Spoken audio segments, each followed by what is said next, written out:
everybody, and welcome back to the Command Center. We're setting up for second game on our second stream B. Hello, Rainbow Six Bravo. We've already launched our first game here of, I guess, the second phase of the day out of 4, and best of 3s aplenty. Hello, I'm Alistair Medic, your host. With me on the analyst desk are Mandy and James. Friends, we're ready for a game, this time again with an APAC South team. Last one didn't have a great time, but still Elevate also did not have a great time yesterday. And I would like to talk about them as they go up against Spacestation Gaming, who are our NA team in this game, of course. But this is the first time we get to see them at SI23. They qualified through the open qualifiers, which it's incredible. It's mind-boggling the fact that they had to go through open quals to get here. So let's focus on, I guess, the ex-world champions in one way or another, Spacestation Gaming. I'll do you one up on that. Space Station are the most recent team to win a Six Invitational in Montreal. We have returned True, TSM are not here. Yeah, we have returned. Well, no, TSM didn't win it in Montreal. It was in Montreal. Yeah, true. But they are also the most recent team here to win a Six Invitational full stop, because the last 2 years of champions, TSM and NIP, didn't qualify, right? And SSG almost didn't qualify. How funny is that?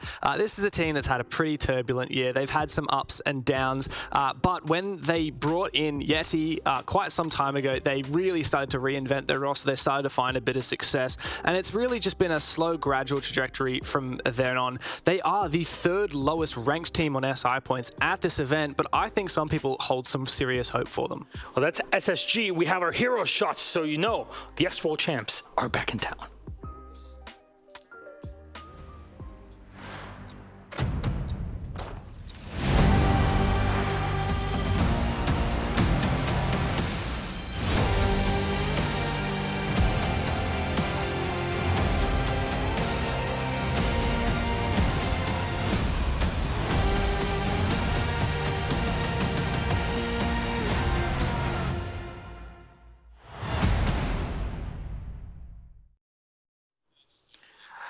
And there it is, Space Station Gaming. They had the blast off only a few years ago, 3 years ago at Montreal, as James was mentioning. But Mandy, I turn to you now for a second, because, I mean, SSG having to make it through open quals is still pretty surprising, but there has to have been something of a change, a different thing going into an event like an SI. Yeah, I think so for sure. I think for SSG, they want to return back to their form, right? They've got this roster together that honestly, I really think is quite promising. Not just that, but they've also brought on Yeti, who's got a lot of voice, especially coming in from Stage 3 from the Sonics. I just think that they've sort of architected this roster together with a really diverse amount of skills. I think every single one of these players individually holds so much history and record for playing many different roles, for having many different skills, and I think the combination of all 5 of them together makes them a very powerful roster. They failed to break into the top 8 at an international event at the last 2 events they went to, which was Jönköping and Six Invitational last year. And I've got to wonder whether this is the opportunity for SSG to change that. They are looking a little bit better. They made it through those open quals, and they're going to be gunning to make it onto the main stage once again. Luckily for us, they might be answering some of those questions, because we sat down and asked them a few of them only a few days ago. Let's see what SSG had to say. My name is Bosco. I'm the IGL support for Space Station Gaming.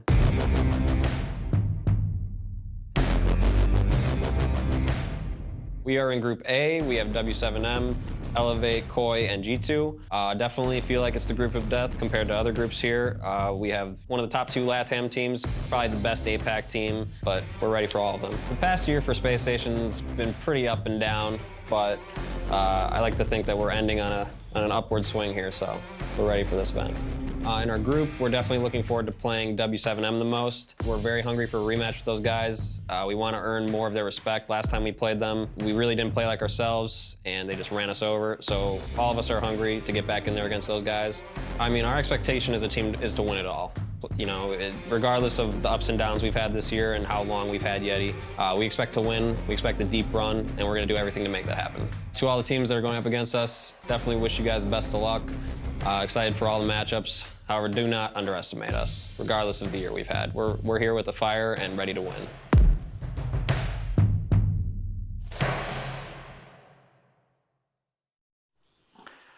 And that is Space Station Gaming. I wonder how much cash they've made. They've won an Invitational. That's a lot of money. You're leading me in here. You know what I've got prepped. Oh. Space Station, of all the teams at Six Invitational this year, have actually won the most prize money as an organization. $1.7 million, over half of which was from winning Six Invitational 3 years ago here at Montreal. How much is that in AUD? I don't want to, probably like, $10 million. Hong Kong dollars? We're just changing it over. I could get the currency converter out if that helps you, Milos. Lebanese pounds? I resigned. That's too much for me. No, I resigned too. I don't even know what happens there. Anyway. I will say, for SSG, the big question is when can they break free of this mediocrity that they've faced over the last 2 years and finally become a great team once again? I think anyone that was at SI20 remembers the cheers during that NIP SSG match. And everyone wants to see that again. And this team, these are former champions. They can do it. Hopefully with new chance. Anyways, let's talk about their opponents, Elevate, that yesterday showed us that, there's something there, but it was a bit of a struggle to get that performance out of them, Andy. Yep, Elevate, I'm really turning to as this reformed roster that's come in. They had a really turbulent stage 3. They were in Berlin, and then they didn't do so well in stage 3. They didn't even make Sweden.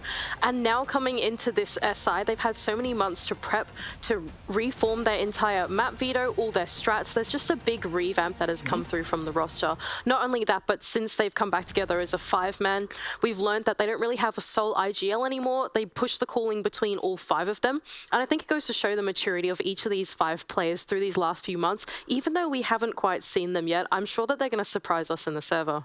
One similarity between both of these teams is they've had a pretty turbulent year. That's true. Elevate, they managed to qualify for Charlotte, but couldn't go due to visa issues. They went to Berlin, they got knocked out in the quarters. I think that was huge, but then didn't make Jönköping. You talked about the turbulence they had, particularly with Sapper and his uncertainty whether he was going to stay on the roster. It's been a hard year for Elevate, and there's some serious expectations after what they achieved last year. Are they going to be able to deliver again? Well, I'm not so sure. They didn't look too hot yesterday. They didn't take a map off W7M in the rematch, which they did, back in Berlin. So there's still a lot of work ahead of this Thai team.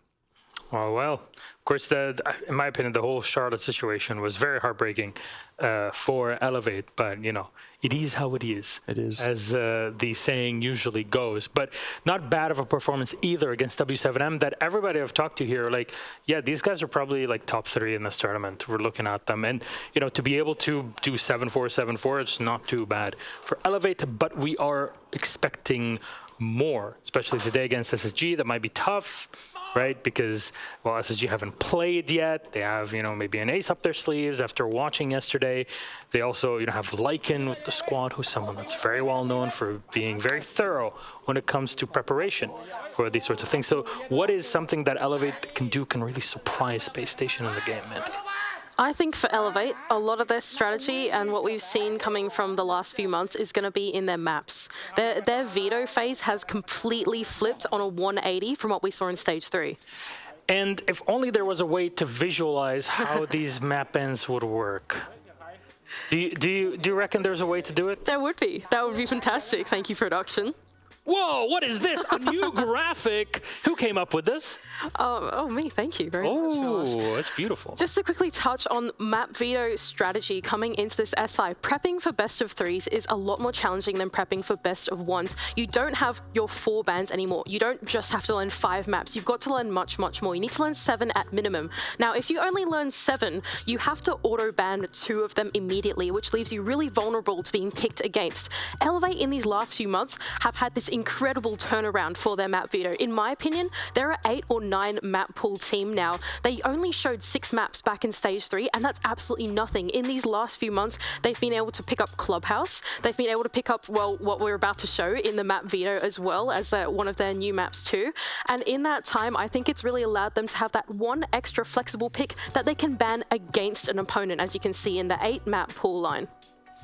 All right, that's a very good way to visualize it, and I'm really curious as to what our map ban actually is in this case. What do you think? I'm Some curious. Surprises? Okay, so I mean, you're curious. Firstly, I have seen it, so I will pretend I haven't seen it, but I will just start it off with Bank is a really good map for both of these teams. Space Station have a really significant winning streak. Let me just double check. I think it was 5-match winning streak on Bank, 4 matches in a row, including a 7-0 against TSM. And while Elevate are good on it, I think it's wise to have banned it straight out of the gates. However, what that does do, and this is relevant to what you were saying, Mandy, is it does leave Clubhouse in, which is a pretty good map for Space Station and not one that we would typically see from Elevate. Well, this map is really interesting to me, right? Because, well, just generally the map veto has been really interesting. Elevate, they've gone straight out of head and they've banned Bank, like you said. When you look at past performance of SSG, they're really good at that. Then Elevate can ban out something that they don't like. And now that Clubhouse is inside of the map pool, they're comfortable with taking SSG to it, even though it's one of their better maps as well. And I think it really goes to show that the diversity of this team's map pool has really expanded in the past few months. Oregon Club and Border. We're back to year one with how all of this is. Looking at this overall, is there a clear winner in our map bans? How do you feel that these maps will go? We'll be live in game, by the way, in just over a minute. Look, I'm going to say no, I don't see a clear winner. Obviously, SSG is the high-rated team overall by many people, but Oregon is not a good map for them. So I think we could very well see this as both teams winning their map picks and then going on to Border as a decider. I'm actually going to completely agree with Dev here. I think having Oregon go to the decider is pretty good. It's pretty good for Elevate. Elevate historically are actually quite good at that map. SSG, not so good at that. So letting that slip through, fantastic. With Clubhouse as well, clearly a new part of Elevate's map pool. And then the final pick as well. I just think in general, Elevate should be here to surprise. But I think it's still going to be a hard battle against SSG. They're a pretty terrifying roster. We personally haven't seen a 3-mapper yet, so I'm really hoping we do. I really want to go to Border, and if we do, Elevate haven't played that in the last 5 months. So I think it should be a fantastic series. Can we go to those 3 maps? I hope so. Who takes it? What map score? That's all I need. Love is ready. 2-1 Elevate, because I'm biased. I'm going to go the other way, and I'm going to say, even though I think Elevate have had time to expand their map pool, I think in general, SSG seem really put together as a roster, especially for what they showed us in the last chance qualifier. I'm going to say that SSG put together, I reckon they're going to win it 2-1. All right, Mandy, James, thank you very much for that introduction, for a wonderful graphic here to break things down for our map pool. Let's toss it to our casters to kick off. SSG versus Elevate. Thank you very much, Milosh. Welcome to Game 2 of the day, SSG versus Elevate. Really excited about this one. I'm Des. This is Tim. What are you doing? It's freezing, Des. I'm taking... We had some specific advice from our esports director, Way, to wrap up, and he's not wrong. It's freezing out there. Montreal weather. Tim, it was -30 2 days ago. It's above freezing today. What are you doing? I'm preparing for how ice cold it's going to be in this server, Des. Take it off, man. You're going to get warm from the game anyway. This guy, you can't take him anywhere. Either way, SSG versus Elevate. I love that. I didn't think it through. I've not thought it through. You didn't think about the hat underneath the headset, but he's pulled it off, boys. He's pulled it off. Oh, he's pulling it off again. Stop it. This is now an undressing stream. Stop there. No more layers. People will get too excited, all right? It's not 2021 again? 2022, that one. Oh, yeah, with the whole, like, the Eminem. Right, we've got a game, Des. We've got a game. We have got a game. We have got a game. And it's a game that's really exciting. I'm looking forward to this one. The very first game we ever cast at SI, way back in 2020, our first SI that we worked, was an SSG game. Remember round 1? Rampy got an ace. Welcome to Canada. That line that you used off the back of it. Certainly was. Now, obviously, things have changed massively since that fateful event where they would go on to win. This time round, they're coming in as a team that are coming through the NA qualifiers, beating out TSM. Another winner of SI that we never really thought we'd see 2 teams fighting out in qualifiers for that last chance spot, but that's exactly where they find themselves. And Elevate, they're looking to pick themselves back up after a rough start yesterday, Tim. Yeah, it's not been... The problem for Elevate is... The surprise package on LAN. The problem is they've been the surprise package a couple of times now. You know, they've had those moments, and so teams are more than ready. And the real concern I've got for them today, I don't want to talk in terms of like, you know, it's a foregone conclusion, because I don't believe that it is. We're on Oregon. That's where Onagiri broke the kill record. You know, it's definitely a map that they can play. But for me, they're not going up against a good team for them, because Space Station have got some of, I would say 4 at least, and I'm not discounting Yeti's abilities here, but 4 of the most experienced players that we've got in competitive Siege. Yeti has got plenty of experience under his belt as well, don't get me wrong, but, you know, we're talking about the core 3 of this roster particularly, you know, in Fultz, Bosco and Rampy, that have been around for the longest time, and they're not going to be surprised, I wouldn't expect, by anything Elevate brings. They're going to give them the respect, they're going to be well prepped for them, and they are not going to be another surprise result, I wouldn't expect. You know, I'm half with you, but I'm also kind of divided like Mandy and Dev were on the desk. I could see this going to 3 maps, and I can't really predict which way it goes again, because SSG have found themselves in this difficult spot where they've had to come through the quals, where clearly it hasn't clicked the way they'd like in Stage 3, and there's work to be done. Elevate, I've really enjoyed. Like, I remember last year we saw Mr. Punch, for example. Absolutely incredible last time I cast this guy just a few months ago. Back in Berlin, I want to say it was. What an audience that was for Elevate as well. Fair play to everyone who was there. But I do think this team has got something really special about them. They're starting on one of their favorite maps at the moment. This could be a promising sign, especially against SSG, who do not like this map. I think it's their second least favorite map when you look at preference order at the moment. Those are all stats, those are all numbers. What really matters is what happens in the game. And here we go, Onigiri straight onto rocking up that Mark 14, the exact gun that he's known to be an absolute demon with. I mean, you know, I've given SSG their respect. I'll give Elevate their dose of the ace of Pyrite positivity, Des. I would love We just shorten that to Pyrite positivity. We can. I would love to see Elevate You come also out forgot and have a the great ace game. of pie rice cold thing earlier. I did, to be fair. How can you I was just so excited about her intro. I would love to see, you know me, I love nothing more than a team coming out and surprising me. I just don't know. I look at the Stage 3 that Elevate had. They finished in 4th place. They struggled to get wins. It was win, loss. You know, they were up and down consistency-wise. They've had those roster changes. It's going to take something big, and I feel like they are really sort of a little bit reliant on, you know, those big performances from Onigiri. And my question is, what's going to happen when a team like SSG look at that and go, right, we just close Onigiri out of it. We focus on whoever he's playing.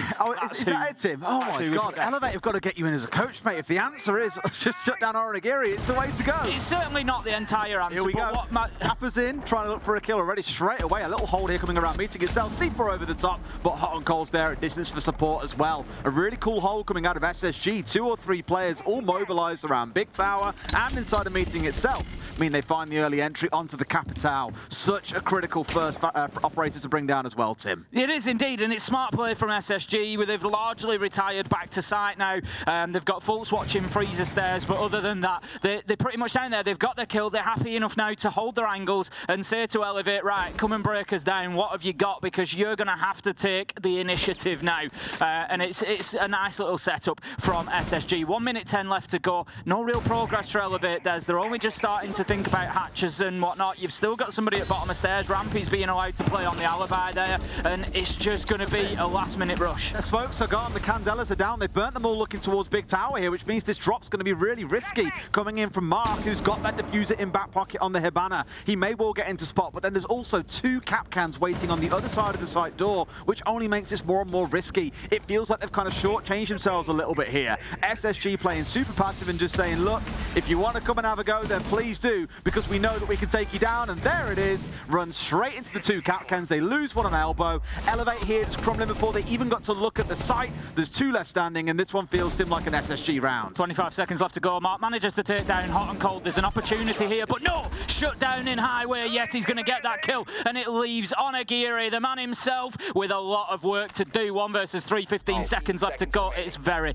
unlikely he's going to hit that call, just try to create any disruption that he can, Des, as he pushes in, but no, doesn't even get as far as Pillar before he's closed out, and SSG have just controlled that round from beginning to end. It was really, really nice from them. Great understanding of the basement site. Pick up an early kill, drop back down, hold your positions. We saw how much they'd frustrated Elevate. When you start seeing Capcan kills crop up in sight like that, it's because the team are rushing generally, and they don't have that time to be checking every door frame, droning every, and making sure that they've got those traps taken down. Well played, SSG. It was a great play by SSG. I think the 3-man hold coming up around Big Tower and meeting was a real aggressive way of trying to deny away the hatch.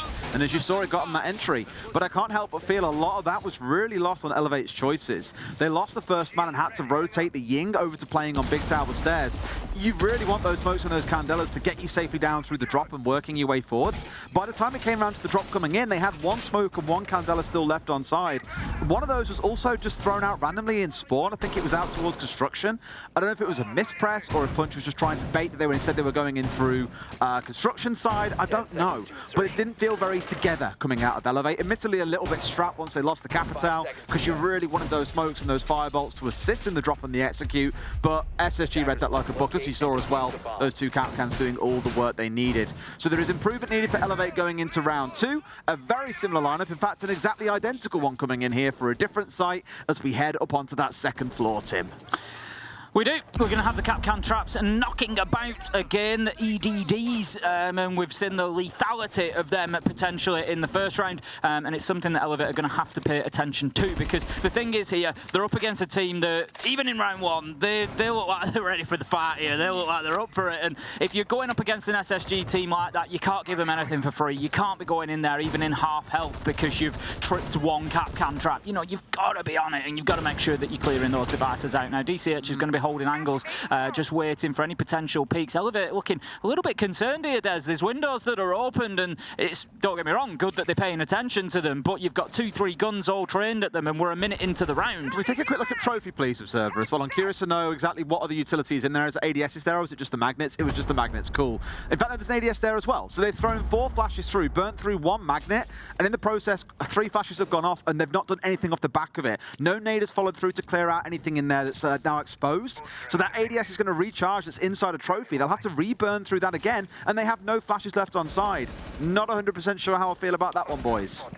DCH is going to be working his way through into meeting, but the prox alarm is going to give away his position, and you can see immediately from the silhouette there, guns start training. It's Yeti who is ready for that potential challenge. DCH is just going to hold his angle for a little bit, but with 1 minute 20 left on the clock, he can't stand here and hold this forever. But Yeti does stray across. He's going to take a little bit of chip damage, but they can't find the kill. Sapper elsewhere does manage to pick up a headshot onto Fultz, but that's leveled out as Hot and Cold manages to find Mr. Punch, and that is going to leave us now 4v4 coming into the final minute, and still no top floor control really for Elevate. No, and they're still establishing themselves, really. They've got to be mindful of the fact that Yeti is still running around downstairs. Rampy as well is also down in the basement, so there's 2 players potentially off site here. I think we might have just seen Yeti. In fact, no, he's still out towards Showers, I believe. So there's 2 players that are entirely off site here looking to do a little bit of work for SSG. That could be a real backstab unless they've got those flanks locked down with drones sat ready and waiting. But Tim, there are only 2 drones on side. They don't have any flank cover right now. They've lost all that information game, and that's arguably why SSG are looking to get so aggressive on the roam. Elevate at the minute, I think, just not doing quite enough. It's maybe not their choice, but not doing enough work in the early round and just leaving themselves too late, having to push in. Bosco shotgun, Yeti finds one. Onigiri from the window will pick up Yeti as a trade, but it leaves us with 20 seconds left to go. 2v3, and Elevate once again are going to have to rush and push this situation. They've got no choice. DCH manages to find Hot and Cold, level things up. 10 seconds left to go, but you're going up against 2 of the most experienced in Siege in this situation, Des. It's Bosco, it's Rampy. Yeti picks up a kill from beyond the grave with the Capcan explosive device, and there's the final kill from Bosco. Puts it down, and that is going to be another round for SSG. And as I said in round 1, Des, I'll say the same again. Last 15 seconds, you're rushing to push, you're going to go into Capcan traps. You have to have them dealt with. This is what I always say as well, is as soon as you know there's 1 Capcan trap on the map, you know there are 4 more in waiting somewhere, and you have to check every single door you go through. I was watching the Sonics game earlier on, and basically every single time their opponents were trying to get into a room or through a window, they were checking the floor for frost bats. It was just expected. Elevate have now seen Capcan 2 rounds in a row. If they see him again in any future rounds, they really have to be mindful of those traps. You've now lost 2 players across 2 rounds. Super not ideal. And I come back again to how that round started, Tim, with the utility use, the flashes being dumped in through the window, there being no follow-up, a shield going down for free inside of there with ADSs and magnets still covering it. It's a little bit...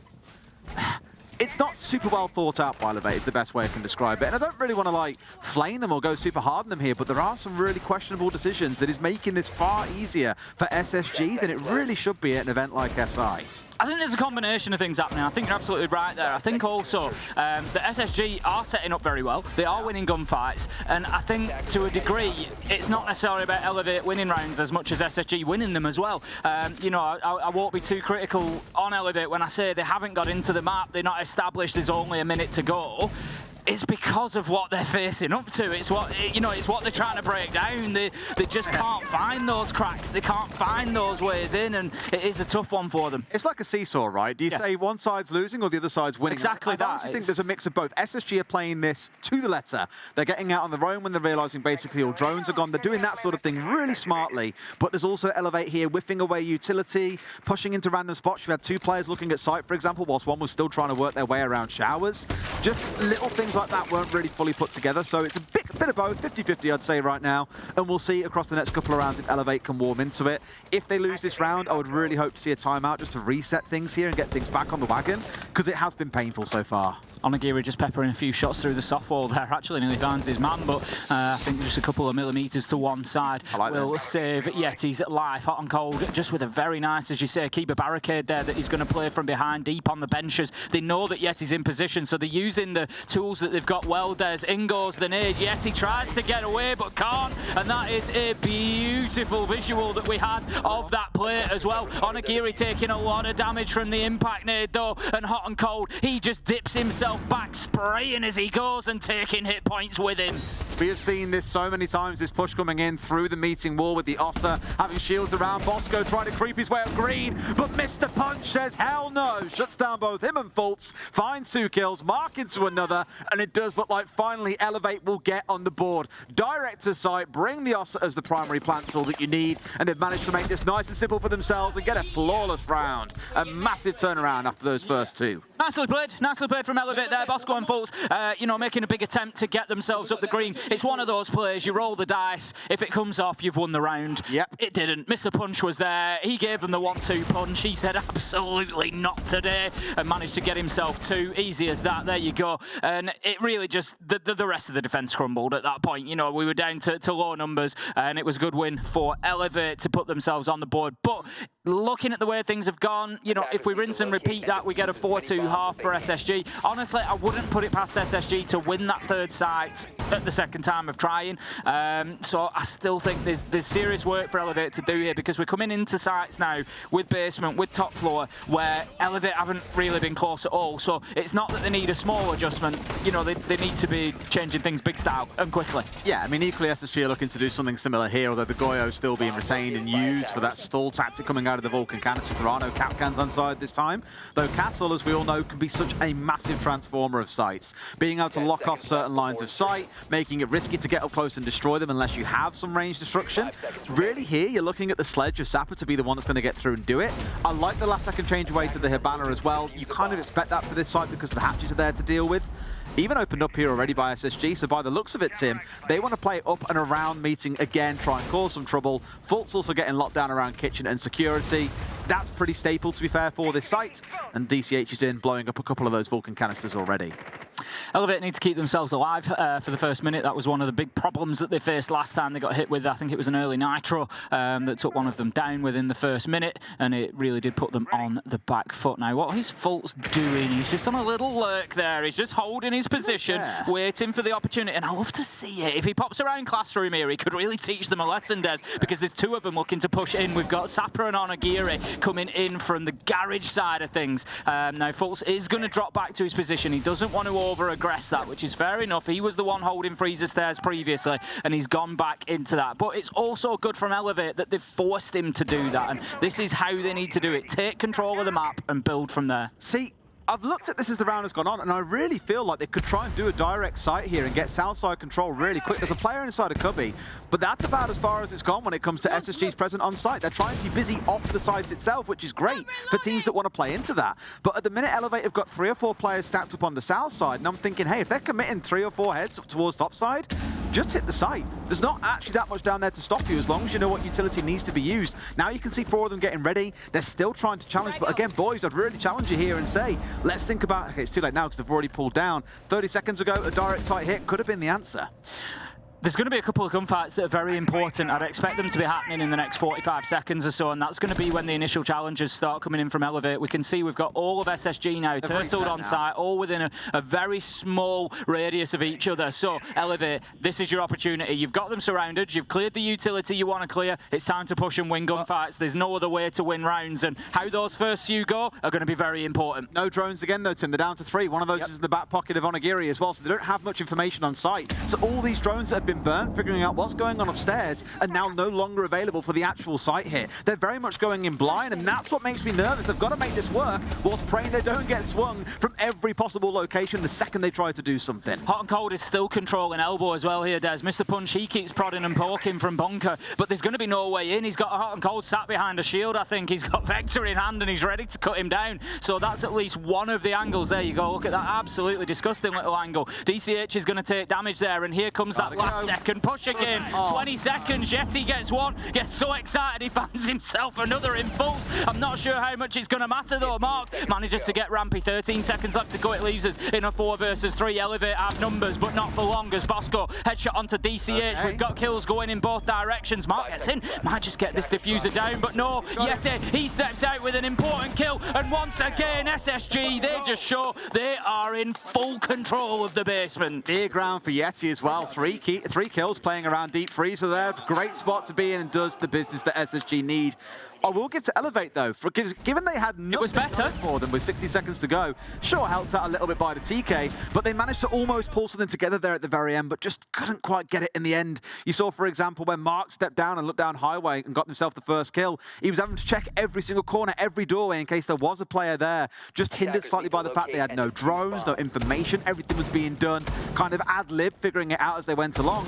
That's what we've got to be careful of. It's the 3rd round now I think I've seen SSG whittle those drones down to almost nothing by the time 60 seconds are left, and SSG are then saying, right, hit them on the flank, force them to come in blind. And I'm seeing the Frost and the Capcan on side, Tim. I think it's a brilliant choice. They're seeing this and saying, look, we've caught them out with Capcans twice so far. They're pushing in quite blind. There's a very fair chance at some point you are going to see someone either step through another couple of Capcans or straight into a Frost map. Here we go then, round number 5. We're going to be heading into the action phase very, very soon. You know, you're absolutely right to pick up on Frost there. We're just sort of really, we can't even say we're doubling down on the traps. We're tripling down on them with the Legion as well. Again, SSG, I think, recognising that Elevate have maybe been a little bit slow to gain control. They're having to execute in those final 30, 40 seconds. And, you know, it's not a case of an execute where you're just going in to put the diffuser down. When we say execute, they're having to start the push, get the kills, do absolutely everything. So there's a lot going on for them, and there's a great opportunity for them to be missing pieces of utility like that. 4 drones are already gone. We're 20 seconds into the round now. I've seen a couple of teams lose like 3 during the drone phase, and that's really bad. You're losing more than 1. There's mistakes being made, but to already be down 4 as the round has just started. And that's with Soulless banned. Yeah, it's just not a good look. I don't know. We'll see what the impact of that is when we come down to about 60 seconds left, when we actually start squaring up for the site itself. But again, it is a point I keep on seeing happening again and again across these rounds that's really starting to play on my mind now. Mr. Punch on the roof with the Amaru, just going to open up the attic window. Trying to push in again. Elevate have been very much about, you know, aggressing from multiple sides. Sapper is over currently by the master balcony. He's holding an angle in through there. They've got attention on attic. They had Onigiri on double window last time around. He's not positioned himself there yet, but there is the potential later in the round. And they are trying to work from multiple sides. They are trying to make SSG's life difficult. Oh my God! He's just gunning through every wall in front of him. He knows that Yeti's there somewhere, but somehow Yeti still going and has about 10 HP left and manages to get himself back to site. Tim, they've got no drones left again. I know I keep on coming back to it, and it feels like I'm really honing in a really small point of this, but they have no information. Everything is being taken blind, and this is where SSG are thriving. Truthfully, really unlucky not to get a couple of kills, though. Yeti hitting the deck while you're being sprayed at. I was like, just keep running, man. What are you doing? But he does walk away alive. He's sat at 8-2. He's laughing, and that is a wonderful nade coming out from DCH from below. Hot and Cold and Yeti both down to a slither of HP as well. A single bullet enough to put them both in the grave. I was going to say Elevate might not have any drones, but SSG barely have any hit points at this point. They've got a number of players who are going to be down with 1 bullet, and that is certainly something that they need to manage going forward, or those nades from below can just be that little bit further away and still be lethal, as we see Hot and Cold taken down but not out as well. Unlikely at this point point probably to be recovered, because we know in the final 40 seconds things are getting dangerous. Elevator close to the site. They're pushing, they're prodding, they're trying to find anything that they can, and Hot and Cold, he's just trying to provide a bit of information. I think he's just positioned himself in the middle of the dorms there. He can hear DCH pushing in. He can give that call at least. And here comes Mark. Okay, so that's giving his location away. They know there's one inside the site and one top white. SSG now needs to set up these crossfires. There's 3 of them on side to work together. Sure, Mark's in looking for a plant as well, but they can make the move. That's exactly what they're starting to do. One spray coming down. DCH is out. Mark is all alone. He's got 3 to bring down. It's simply not going to happen. Rampy with the close in 2K, and SSG still in full control. As soon as Rampy manages to hit that peak onto DCH, I think it was Rampy at the top of White Stairs, that's the round done. Mark's in there. He's in a potential plant spot. There is a bit of a risk from Kids still. He's like down and up, down and up. It's not having himself a little workout in the showers there, and then through into dining, just keeping himself alive. And there's that Elevate timeout that you suggested we might be getting at some point soon. As it was, they didn't lose the 3rd round, but after losing 2 more of those, I'll say, joint primary sites, really, it's all down to personal choice of the teams. Top floor, bottom floor, both very popular, very viable sites. But yeah, Elevate now decide they've got to pull the trigger on that timeout. Yeah, what is funny actually is I thought that was probably the air quotes cleaner round out of Elevate, the way they played it, the way they got set up. The only downside being they lost all their drones within the first 80 seconds or so, had nothing really left for the rest of the round. Now there's always that element of players can figure things out together, you know, they're not stupid, they know where players are likely to be. You saw that wonderful nade coming out from DCH to get a kill from below, and the second one that turned into a down 2. So they can make it work, it's just not doing them any favors. But outside of that, I actually really liked that last round from Elevate. I think they're starting to warm into things. Is it going to be too little too late? We'll find out when it comes to Clubhouse, I think, because I would be shocked if SSG can't get this last round here and then convert at some point in the next 2 to 3 rounds to get it to maybe a 7-2, 7-3 scoreline. I can't help but ignore the frags, not ignore, or can't help but pay attention to the scoreboard, Tim. No one above 4 kills on the side of Elevate right now. That's less than 1 per round for each of those players. Onigiri sat at 4 and 4. The rest still kind of scrambling to try and get themselves involved in this game. I want to mention Yeti as well. Obviously, Yeti moved across to the roster recently. We saw him in Jönköping, and I'm going to preface this by saying, let me finish my point. Yeti had a bit of a tough time, numbers-wise, in Jönköping. To be fair to SSG, they were in a very difficult group in Jönköping. They had BDS and they had W7M, the ultimate winner, 2 of the best teams in the world in that group with them. They had a tough first day, came back stronger on the second day, but it was always going to be difficult to qualify after that first tough day. But to see Yeti come in here, after a difficult sort of first LAN with SSG and come in and straight away, first game, bang, 8-2, it's just going to be a great confidence boost for him, and that's very dangerous for all the other teams. Here we go. Yeti is certainly very capable. Here comes the choo-choo train, Tim. They're in with the blitz, racing straight in there as well, finding one. They've also got the Blackbeard on side. They've got the EE1D scans coming out. Everything looking to shut down SSG before they can react. They've got inside a kitchen. They know one's on the hatch. Sapper down to a slither of HP, assisted somewhat by that salvation station down on the ground. Smokes in. Sapper's going in for a plank. Got some cover outside from Onigiri. It feels like they may well have just managed to, I don't want to say cheese, but they've definitely caught the side of SSG off guard here into a 2 versus 3, where one of those last 3 is a shield. 4-2 looks to be the scoreline. Not a bad shout from Elevate. Sometimes you've just got to throw that curveball in there and see if you can pick yourself up a round, and these rounds can be difference makers, so well played from them. It's not quite over yet, but it wasn't going to be long. Onigiri on the Blackbeard, just at the little green window there, takes his man down. It's Fultz is the last, and it's a good round from Elevate, whichever way you want to look at it. Sometimes you've just got to roll the dice, and it was a good judgment call from them to get the rush in there. It worked, it got the job done, and they're 4-2 rather than 5-1, which is a big difference. Absolutely. I mean, looking at the scoreline here, I think anyone would look at that and go, oh, SSG go 4-2 on defense on Oregon, or any team goes 4-2 on defense. Yeah, that sounds pretty reasonable. Win the offsite, no problem. For me, where the biggest difference comes in is the manner in which those rounds have been won. Like, SSG dominated Elevate in the rounds that they won. For Elevate, I'm not going to say they didn't play well, because they absolutely did. The first round on the offsite was with the Ossa. It was very well orchestrated. It was some great nade places coming out from Onigiri. That last round there, I said I don't want to call it cheesy, but it is kind of on that level. It caught them off guard. It got the job done. That's all that really matters. They've now got to show a really, really powerful defense to be able to pull things out. They've got the cap cannon side themselves. They've got a couple of shields. They've got the evil eyes. Where you've got to be careful, though, is if you are getting out on the roam in the same way that we saw SSG kind of half doing on their defensive this side, there is a Jackal on the other side. Fultz, he's going to go hunting, and you know exactly what's going to happen after that. The rest of the team are going to descend, and they will pinch onto any would-be roamers. We get into it then. Let's see what happens with these SSG attacks. It's going to be straight down to basement that Elevate go. It's a site that they struggled with, so no surprise that they're going to try and build their castle there. They're going to try and make it a lockdown in a couple of rounds. The thing is, if you look at this, it's not terrible for Elevate. They've got 2 good sites to go at, you know, and it is very possible for them to return a 4-2 here. My concern for them probably is, at the minute, going to be the players out on the roam, because I feel like SSG are just really feeling them gunfights at the minute, and you know, players like Yeti going in there on the Twitch, we've got Fultz on the Jackal. I just feel like they're going to be tracking them down, they're going to be hunting them, and Elevate need to be very careful managing that they don't overstay their welcome. That's what I'm hoping for as well, as I said earlier on. I think those Jackal traps come in, you have 2 or 3 players looking to collapse in. Rampy, the one kind of working his way forward here, just checking out for any goo mines that might be on these stairs, of which there are none. Could get real cheeky here and find a kill or 2 around security if they keep on moving so freely. But I don't think they have any idea that he's here right now. Now he's run into one. Now they do. Just going to slow down progress a little bit, but the clearance will still continue. I think Elevate now have largely been pushed back to site. DCH is still present in meeting. Going to need to be careful because he's got the man above him. The book is up there, and Mark's just going to be forced out of kitchen as well. I think this is probably the turning point. This is the moment now where the drop back has to come. DCH is going to stay for a little bit longer. Mark gets found out by Yeti just after dropping back to site. So Yeti, he's already down there at pillars. This is good from SSG. There's 1 minute 20 left to go, and they've got a commanding position down in the basement. I feel like they're trying to tame a wild animal, right? They're playing it so slow. Remember, like Rampy just kind of crouch walking his way super slow down white stairs.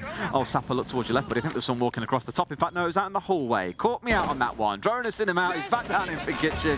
Drops out of smoke and looks to pull his way back. But very slowly, we are seeing them being tied in here as well. Yeti loses out that 1v1. Missed the punch, hitting a pretty nasty headshot on that Legion. But you can see the pressure starting to build up from SSG as we get into those last 60 seconds.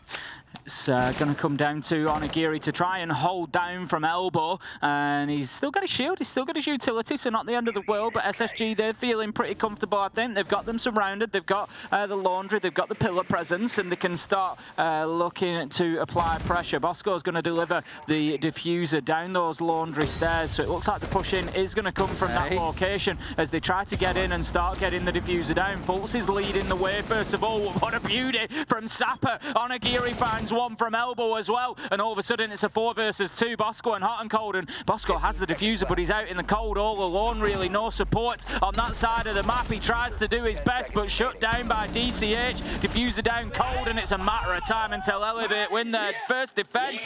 And a 3-4 scoreline it's looking pretty good for Elevate, considering what we've seen so far.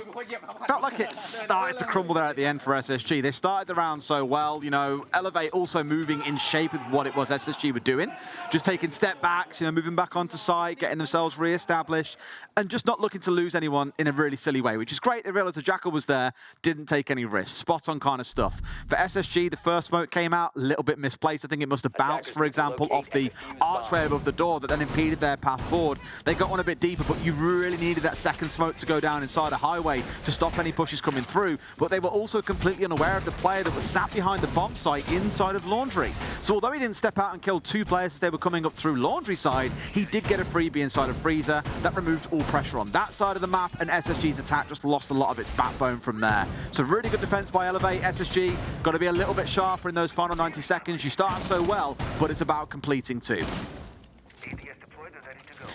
Elevate just setting up the attic side of things. Going to be doing the reinforcers to keep SSG out. Are they going to do both sides? No, they're going to keep the rotate there, so they're going to have to keep a hold of Big Tower. Mark's going to be going all the way down into basement. No, he's just chasing drones at the minute. He's up and down, but it's going to be his job potentially to try and keep them out. He's going to place the mute jammer. I'm just wondering exactly what's going on. Are we going to... No, he's back in there. I didn't know if he was going to try and play his position from inside of Attic rather and try and invite SSG onto him a little bit. We've just got aggression from Onigiri there on Garage Door. He's going to miss his shots onto the drone. So that's just going to see him dipping away into basement. But Onigiri on a roam in the map is a dangerous thing. They need to make sure that they're finding him. And again, since the theme has been for me drones throughout this map, let's just take a look at the quick difference here in counter drones versus what we had from Elevate in that fateful round when they'd lost 4. SSG are only down 1 so far. They're doing really good with the drones, keeping them alive. 1, as we saw, in a really key position as well, supported by the 0 here from Yeti. There's just so much information raining in from this team right now that there should be no nasty surprises. I say should. Elevate, as we know, very capable of springing out and picking up a couple of kills out of seemingly nowhere. Bosco, he's going to get that breach open. He's ready in position now. I don't know that that's walkable. It looks like it's only 1 charge that has detonated and then been cleared off by an impact nade. So he's going to need to maybe... No, it might be. No, that's a double. He can get himself in there. So access is available now. I think Rampy is potentially thinking about getting onto that double window at some point. He was last up on the rooftop. But it's looking like he's just moving himself around at the minute. Everything else is going to be coming through Trophy and Master for SSG here. 1 minute 30 left to go. There's no real pressure on SSG other than when they do this at the minute. Well, shield being taken out there, I imagine. Did he miss it? I think he did. He's going to go on through here and take out that shield, though, which means now no one can sit behind it too freely. They're just trying to slowly massage Elevate away from being able to stop a gains room plant coming in here. Bosco's been sat waiting quite patiently for a while, just inside of Master, whilst they get trophy control assumed. From there, they're looking to get in and get a plant in next to the foosball table, off the back of a bunch of smokes and candelas coming in from Rampy. It does feel like they've got all the right stuff starting to come together here, and there comes the first candela. Focuses on the drones, still an important thing to note, because obviously there is the player on the flank and they just need to be aware at all times as to whether that is going to be somebody that pushes up or not. Rampy could potentially hold that through the armory corridor window whilst the rest of them try to push on and get themselves into sight. 40 seconds left to go, and SSG in a position where they need to be moving forward now. They need to be getting themselves into a position to put this diffuser down because they're not quite ready to execute yet. Everyone's been forced off towards the left except for Mr. Punch on the downstairs. It's brilliant maneuvering of SSG so far to force them further and further back into the waiting arms of Rampy with these candelas. This could catch out a couple of players here because they've also got smokes to work with. Either way, here's Distraction Force on this side of the map. Steps in and finds one. Looking for another off towards his left. Sees his man but doesn't win the kill. There's 2 kills that come out as well for Elevate, but the plant is going down. They get a super aggressive push and Hot and Cold is trying to do what he can to save this, but it's not going to happen. Elevate exploding in the execute and shutting down a very mistimed SSG. That was nice from Elevate. As you say, it sort of looked like they were pushed back, but I'm feeling maybe they just sort of fell back. They were like, that's okay, you can have that little bit of room, you can have that little bit of room, you can have that little bit of room, but no more. And then as that final execute came in, it was well played from Elevate. They didn't lose their heads, they won the gunfights they needed to, and closed out the round. And that leveled things up 4-4. And what was looking like a very good start from SSG on their defensive half is starting to look a lot more now like we could be potentially heading for overtime at best here. They've not been drastically close to either of those rounds. I felt like Basement, you know, there was a situation, they had Yeti down at Pillars, they were in command of a few areas, they'd moved Fultz down into Laundry, but nothing ever really came of it. And again, the same there. They got themselves into the positions to execute. They got themselves ready. They were postured, ready to go. But again, Elevate then had the answers in the last 30 seconds, and it's been well played from Elevate.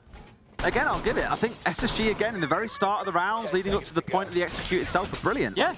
The way they've managed to maneuver 4 players over towards the west, completely away from any semblance of control, was brilliant. But the one key piece they were missing in that round, I felt, was a player either on Kit's window or at top white. Because what you're looking to do there is stop someone doing exactly what happened, which is running in through the single gains wall and spraying down Bosco whilst the plant is going down. He's the one that has to be protected. You've got someone on trophy door, one top white, even on Kids, for example, to stop any crosses coming through, and that plant goes through every day of the week. Admittedly, okay, there was a C4 out of the Valkyrie, but that only got Fultz. It didn't get the man himself going for the plants. So just a small thing there being missed, it felt like, by SSG that really enabled Elevate to go a little bit gung-ho and say, you know what, we're going to run in towards gains room, we're going to spray down the planter, we're going to win this round. So let's see that course corrected. But I think I'm with you, Tim. If this doesn't scream overtime, it screams an Elevate win, because those 2 rounds have been a bit ropey. This is it, like you say, you know, SSG, the 2/3 of the round are good. It's just that final bit that's not working out, and Elevate have been able to take advantage of that. Yeti, he's going to launch himself with the Gara hook into T3, but he's almost going to launch himself into a problem, and Sapper manages to finish the job with a beautiful Nitro, taking Yeti down, and that leaves us in a 4v4 with DCH already dead and gone. We are in a position where SSG have still got work to do to take this top floor. We've got a number of Elevate players up there. They very much defend him from above, but Mr. Punch, he's going to find himself down, but not out for the time being. May be able to rescue him here, Elevate, but it's going to be a risk. They could bait this, I'm sure. If Rampy just waits a second, he can bait this doorway. But if he's not careful, he'll mistime it and get himself killed as well. Looks like, no, they will collect him out just fine. Right call being made there, I think, to try and wait for him to get into kitchen. It was just far too silly to go in, exposed to an area of the map of which you have zero information on. Mark still up on the top floor. His position is going to be particularly important. It is largely the one that you would look to be denying any defuse attempt from. So Onigiri is up there to support as well. Knows that there's a potential push from Master, but SSG aren't rushing this. You know, I like that they're just taking the time. They're droning out. They're making sure that they can get this job done because they know how important this round is. But Onigiri and Mark are still a little bit slippery up there on the top floor, Des, and they're wasting more and more time here. And SSG are a team that will want to put the diffuser down if they can, and so each second that burns away is very important. Well, now they know where they are as well. There's 3 members coming in here, and they've been shot through the floor. Finds one. Oh, Onigiri painting circles around him, but not the man himself. Team and kill. it's a team kill from Fultz, not again. We've had that twice so far this game. Admittedly, Fultz was the victim last time, but they've got themselves down to a 2v1 with 30 seconds to play. I don't know about you, Tim, but this feels very clutchable.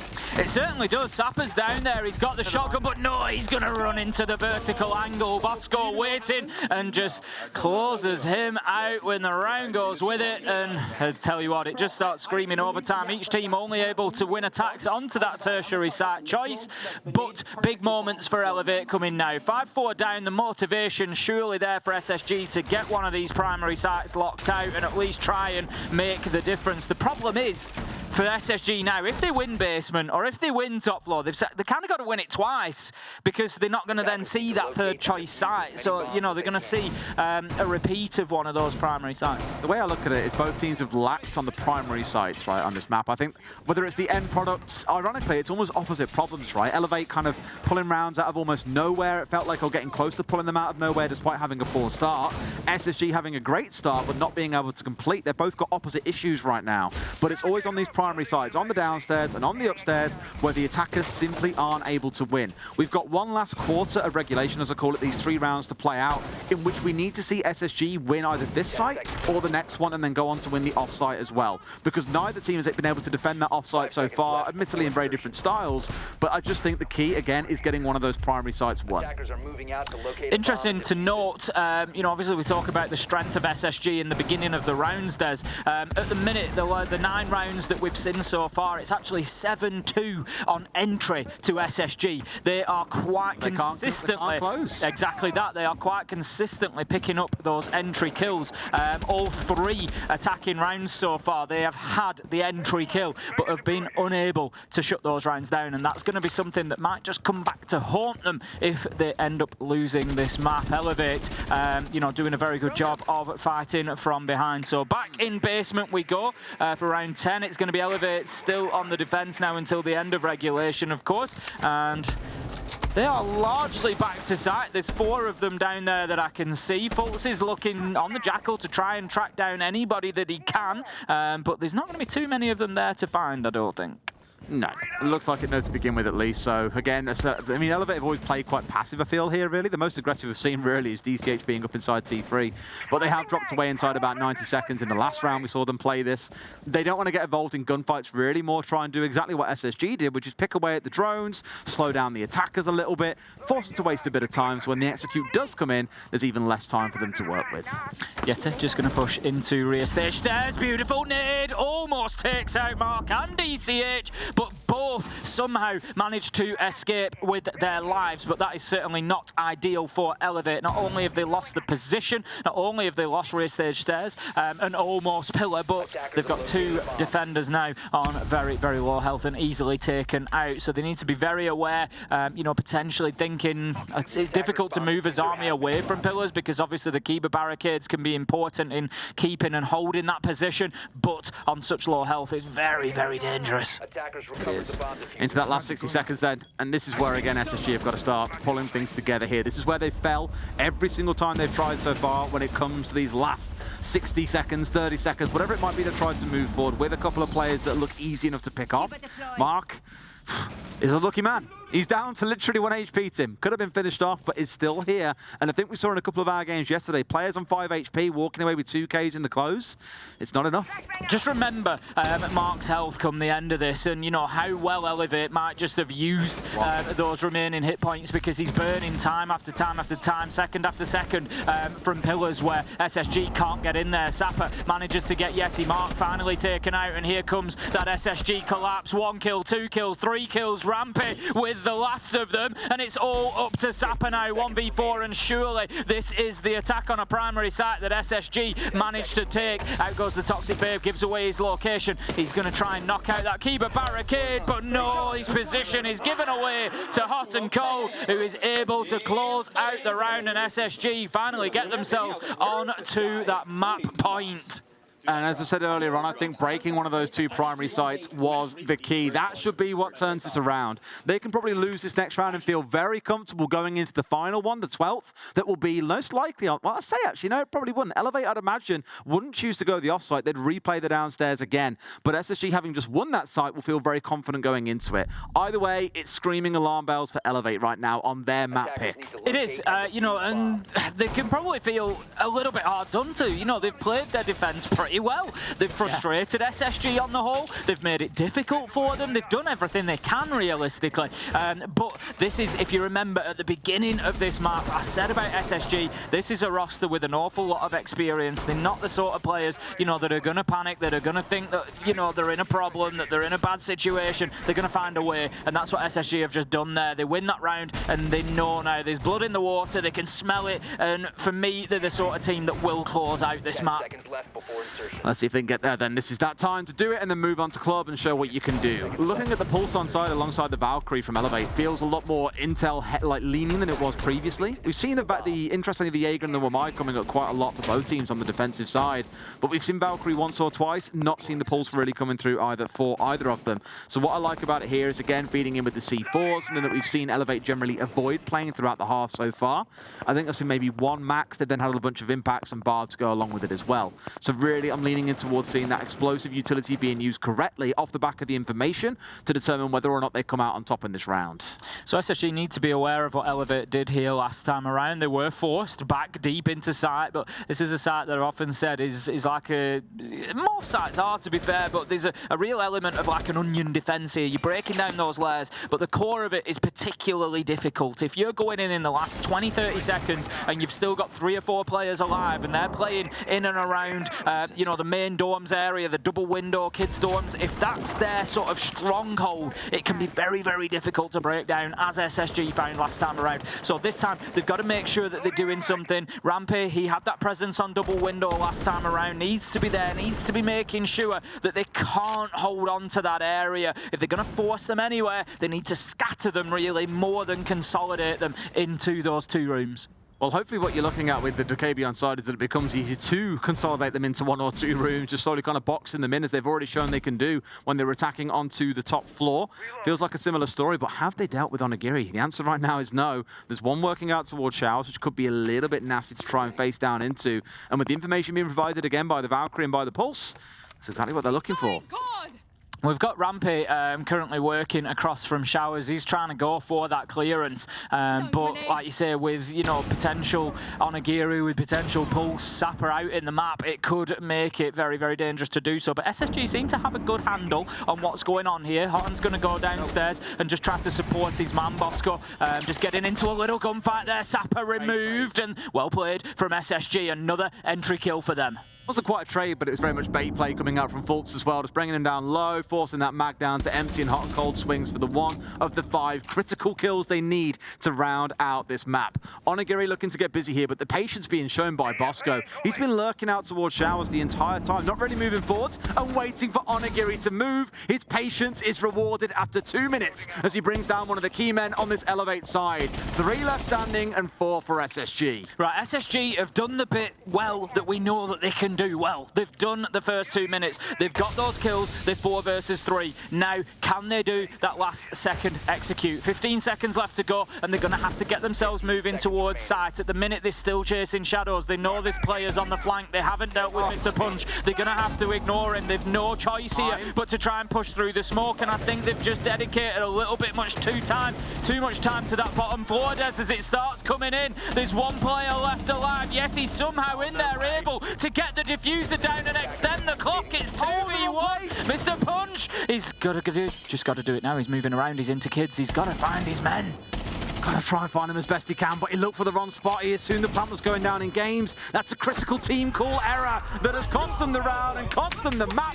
SSG taking Elevate's map pick. It all got a bit frantic at the end there, and even with 5 seconds left to go, the focus for SSG was still on getting that diffuser down, but somehow Yeti got in there and got the job done, and it pushes them over the line on Oregon. Beautiful stuff as well. A really entertaining game, and sure, Elevate did battle in through a good few of those rounds, and the defense running the clock down, forcing SSG into some difficult positions, but really you'll look back at that first half and say SSG look incredibly strong on the defense. Really excited to see how Clubhouse goes, given it is SSG's map pick. So let's go to a quick break, and when we come back, Clubhouse awaits.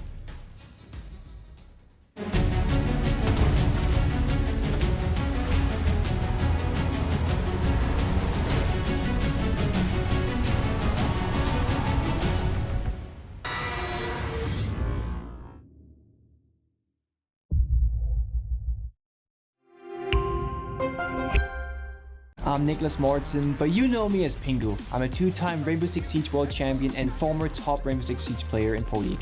Welcome to my Siege Ranked Bootcamp. We're talking 20 seconds left on the clock, you got the diffuser in hand, what do? Play the way that you're comfortable with, because you have confidence when you're in this position. That is when you're gonna be at your very best. Good luck.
to the Six Invitational B stream, where we are live with SSG versus Elevate. Oregon. Elevate's map pick was taken by SSG in quite convincing fashion, I'd say, Tim. I think overall, yeah, there was a spell in the middle of the game there where Elevate got themselves on defence, had a few good rounds. My concern for SSG on what we've seen there would be that other teams, may punish them later in the tournament if they are struggling with the end of the round. It was that final 30 seconds. Yeah, right? it was. Yeah. But it's SSG's first game, so it's not the end of the world. They're just coming into the tournament. That's something that they'll, course correct as they go. But yeah, certainly something they need to be aware of. Obviously, the really fun one was over on the other stream. We had some real spice going down as well, with G2 taking W7M's map picker bank away from them. Not an expectation I have, because we said this already. G2 beat Koi yesterday. If they beat W7M 2-0 today, for example, the last two teams they've got are Elevate and SSG, what many would consider to be two of the weaker teams in this group. Imagine if G2 can come out of the group stage 4-0. No one expects that. Literally no one. And if you said you did, you're a liar. Story writes itself at that point, doesn't it? Oh, Fabian comes back. Imagine. Stomps through groups. Stomps his way through the upper bracket to the grand final. I love Fabian, but he'll be insufferable. Oh. If he just comes back in and wins everything, he'll be insufferable. Flash, I do love you, Fabian. We love him to pieces, but still can't face it. Can't do it. Anyway, the game we're focusing on obviously is this one. Elevate have got some bouncing back to do. They're going into Clubhouse, one of SSG's favourite maps. Me and Dev had a chat about this before we came onto this game as well, and he was saying, over the last year it's their favourite, but lately we're seeing other maps starting to come into SSG's map pool, things they'd rather play. And I was like, yes, but let's not forget, for teams that feel relatively confident they're going to make it out of the group stage, why would you show everything? Exactly. If you're not playing Bank, you're going to be very happy about that. Go to a map that you can use strats from not even a year ago, but potentially 3 years ago and still be able to roll over opponents. Yep. If they get into that kind of position, I think SSG are going to be very happy. So no complaints to them about this map pick. This, to me, at least feels like a 2-0 in the making. Yeah, I do feel that. I think if Elevate were going to get anything out of this one, it was likely to be on Oregon. Yeah. If we were going to go to the third, I would personally be surprised to see SSG drop Clubhouse. But crazier things have happened. Like you said, 2-1. They've got to be, just conscious of the time. I think about sites like Church and Arsenal. Quite often we'll see it come down to a last 20, 30 seconds execute, trying to put the diffuser down. That's something that SSG have just shown us is maybe a little bit of a wobble for them sometimes. So there are sites where that could be an issue for them again here, and it's maybe something Elevate can take advantage of. Absolutely. Well, hopefully they've had a bit of time between the games as well to have that conversation about what are we going to change, what are we doing differently coming into Club. Main big takeaways from me. We've already said SSG have got to get better in the last 30 seconds. They will start on the attack inside. We'll see if they're more comfortable doing so on a map they're familiar with. They did lose it to TSM during the closed qualifiers. On the side of Elevate, for us, it was the early setups in these rounds. It was the utility being used in the wrong places. It was drones being burnt away very, very frivolously. They've got to change that early game round for me, so that's what I'm looking out for. Are SSG going to be able to execute well? Can Elevate succeed in the early parts of the round to set them up for a good end to a round? Really, this game for me is made on the attack. Yeah, I'd agree with you. I think, as I've said, there could be potential pitfalls for SSG there. I've got to say the exact same for Elevate, going off what we've seen there, that the early round was a struggle for them. You've got to be good on your roam clear for Clubhouse. Yeah. Let's be honest, SSG have got a roam on this map named after them. They've got a setup named after them. So it's not going to be easy for Elevate. They have to improve in the beginning of the round. The entry was a huge problem for them last time. At home, keep your eyes out, watch where those entry kills go. Because if SSG, particularly on the defense, are picking up those entry kills over and over and over again, it is going to snowball into a problem for Elevate very, very quickly. When you're talking about the entry kills, just to give you the stat line, it was 9-2 on entries for SSG in the last map. They dominated the early round. Now, obviously couldn't convert all of those into a win. It's far from a foretelling of exactly how a round is going to end, but it already puts you at a 4 versus 5 advantage. Let's see how things change, though, going in. Already, Tim, it feels like we're back onto old school Clubhouse with 2 hard breach bans coming in. Yeah, Maverick and Hibana will go by the wayside. Bandit's going to join as well. An interesting choice on Bandit. Thatcher's available, so... Well, yeah, exactly that. And, electricity going, you'd usually expect it more to be Kaid, maybe. Yeah. But it's going to be Solis that's our final defender. That Bandit pick, you know, maybe there was a bit of value elsewhere. I understand it because with Thatcher, it's harder to deal with the Bandit than it is to deal with the Kai, because the Kai obviously has a whole load time. You can chuck down an EMP at a wall to disable the one that's currently there. You get the hard breach on the wall, you roll another one whilst it's going off to guarantee any that have been deployed during that time are then disabled as well. A wall is guaranteed to be open. So really for SSG, there is no excuse why you're not going to see a bit of combo play between Bosco and Yeti. Every wall that needs to be open should be open. Where they will struggle a little bit though, I think might come down to some of these hatches. They've obviously got three potential hard breach hatch potentials here. They've got the 2 exothermics, they've got the 3 Selmas coming out of the ace, but you do have to use 2 to open up a wall. They've then potentially got some in back pocket as well coming in from the Buck, who now has those 2 hard breach gadgets. So they're far from short on options, but Tim, I can't help but look on the right-hand side of my screen and see that exact same comp that we spoke about, the sort of thing that SSG have been named for. It is the 3-floor SSG hold. Just short of the castle. That's the only operator additionally that we may see. The reason that you would bring a castle potentially is to create safe avenues back to site. Thank you very much. You would indeed castle those double doors, and it just gives you that sort of safe funnel back down into site. But they've chosen not to go with that, and that's absolutely fine. That's no problem. It's the reinforcing bar that's the interesting one for me, because normally during the hole when you have the castle, the bar hatch is less soft, so the defenders can drop down through the construction hatch and then drop straight back down into the bar one. 7 seconds, you can be back on site from being on the top floor. With it being reinforced up, you're now looking to protect things like main stairs, to be able to work your way through garage, for example. So SSG, knowing this kind of hold, knowing how to play against it, should feel very comfortable having an answer. They may even just ignore it entirely and just say, look, we're going to hit site, we're watching for the drops, because again, we know exactly how this setup works. SSG already getting the CCTV wall open. DCH is playing inside of there, so they do need to be cautious, but I think he's just got a man on his other side as well. There's a little pressure potentially coming in from the other side. They've not got themselves established yet. It's actually Bosco's silhouette underneath that I could see. So DCH is just going to hold on to this breach for the time being, but SSG, they're not in an immediate rush to push this. I think they're just sort of more posturing and getting themselves set up ready. They've got Jacuzzi wall open as well now, but for the time being at least, Elevate are not in a rush to go anywhere. My general view is if you have at least 60 seconds on the clock and you're then starting to swing your hammer or blow out the skeleton key onto the kitchen hallway floors or getting hatches opened up, generally you're going to be okay. Now, this is so cheeky, I love it. Normally you see that being brought out from something like the Yokai drones, but here being used by DCH to get that drone way out and feed information on what's going on around the podium itself. I'm not sure how aware of Mr. Puncher's position they are here. Fultz is going to head up. The interesting question is, does he look to his right? No, Rampy's already got the angle covered, so they are aware that the Vigil was inside of Jim, so that is a big thing for SSG, because he can be a little bit slippery, of course, keeping himself off the drones there, but just getting a little bit of a stalemate here. DCH is on the support as well, but Fultz is going to become looking for Mr. Punch. They're likely to not know exactly where he is, but Fultz manages to react well and gets himself a big entry kill, and that is that entry boost that we've spoken about for SSG once again,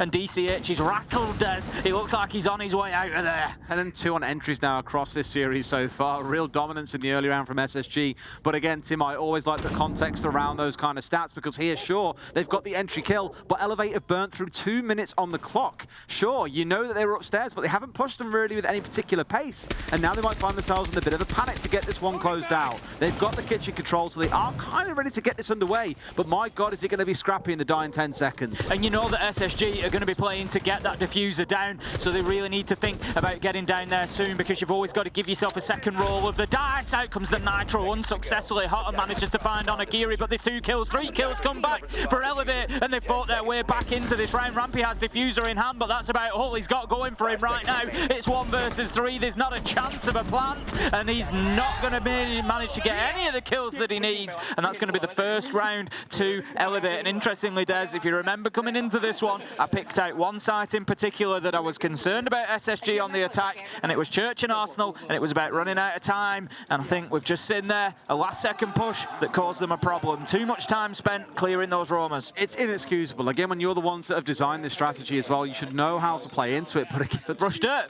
But yeah, right. But 2 minutes to clear the way through the top floor is just not good enough. You've got to be far quicker than that, by some orders of magnitude as well. Really, you want to be in that top floor and sweeping your way across with about 60 seconds to go. Sometimes, well, 6 seconds to go, 60 seconds into the round, sorry. And in some cases, you have to burn utility to do that. You've got to nade doorways, because the beautiful thing about mute jammers on a map like this is there are a lot of small individual doorways. You can't see what's on the other side of that doorway when there's a mute jammer blocking it, it's almost like an ADS. It draws in you having to throw a frag grenade in to get that cleared away so you can keep on rolling through. Things like Ash Charges, Zofia also help, but you're impeded further by things then like a Jaeger or a Wamai. Not that you normally see them on that site setup in particular. But either way, it just means that they were taking it a bit too slow. They weren't getting drones in the right spot, and you can see the outcome. Elevate move up already, 1-0. Great confidence from them. They held their nerve and didn't drop away. Now we go to Gym and Bedroom as the second site. Elevate going to be looking to hold on to the whole top floor as we would expect. We've got Mark and DCH just making their way back up to the top of red. We can see they've got the utility in place. They're going to have the keeper barricades as well. So they're going to make it as difficult as possible for SSG to push into that side. Bosco's currently on his way towards that CCTV breach. We just get a flash of his silhouette there on the thermite. He's going to open that wall up. So Mr. Puncher's days inside a CCTV are likely limited. There you go. He's on his way out of there. But still, this is, you know, pretty good from Elevate for the time being. They need to hold on to this for as long as they can. The beauty with this, and you and I have cast, I think, this execute, this defensive setup more times than I can count, but the main reason why you're seeing Elevate try and hold this side so hard is they want to play on that west window inside of CC room itself, as it gives you control of the south balcony, where the two windows that look in towards the site itself exist. If you can hold that side of the map, the attackers are screwed. They have to go in through the west jacuzzi breach alone, or try and work in through Logi. Basically, you really restrict their options. So SSG want to wrestle that part of the map away from them, but the beautiful thing about it is, they haven't got to be inside. All they've got to do is open up the window and have someone playing on rappel, watching all the way through to where the west window sits. That should be enough, but you can see Elevate still trying to challenge here and push their way in. They've even managed to find Rampy.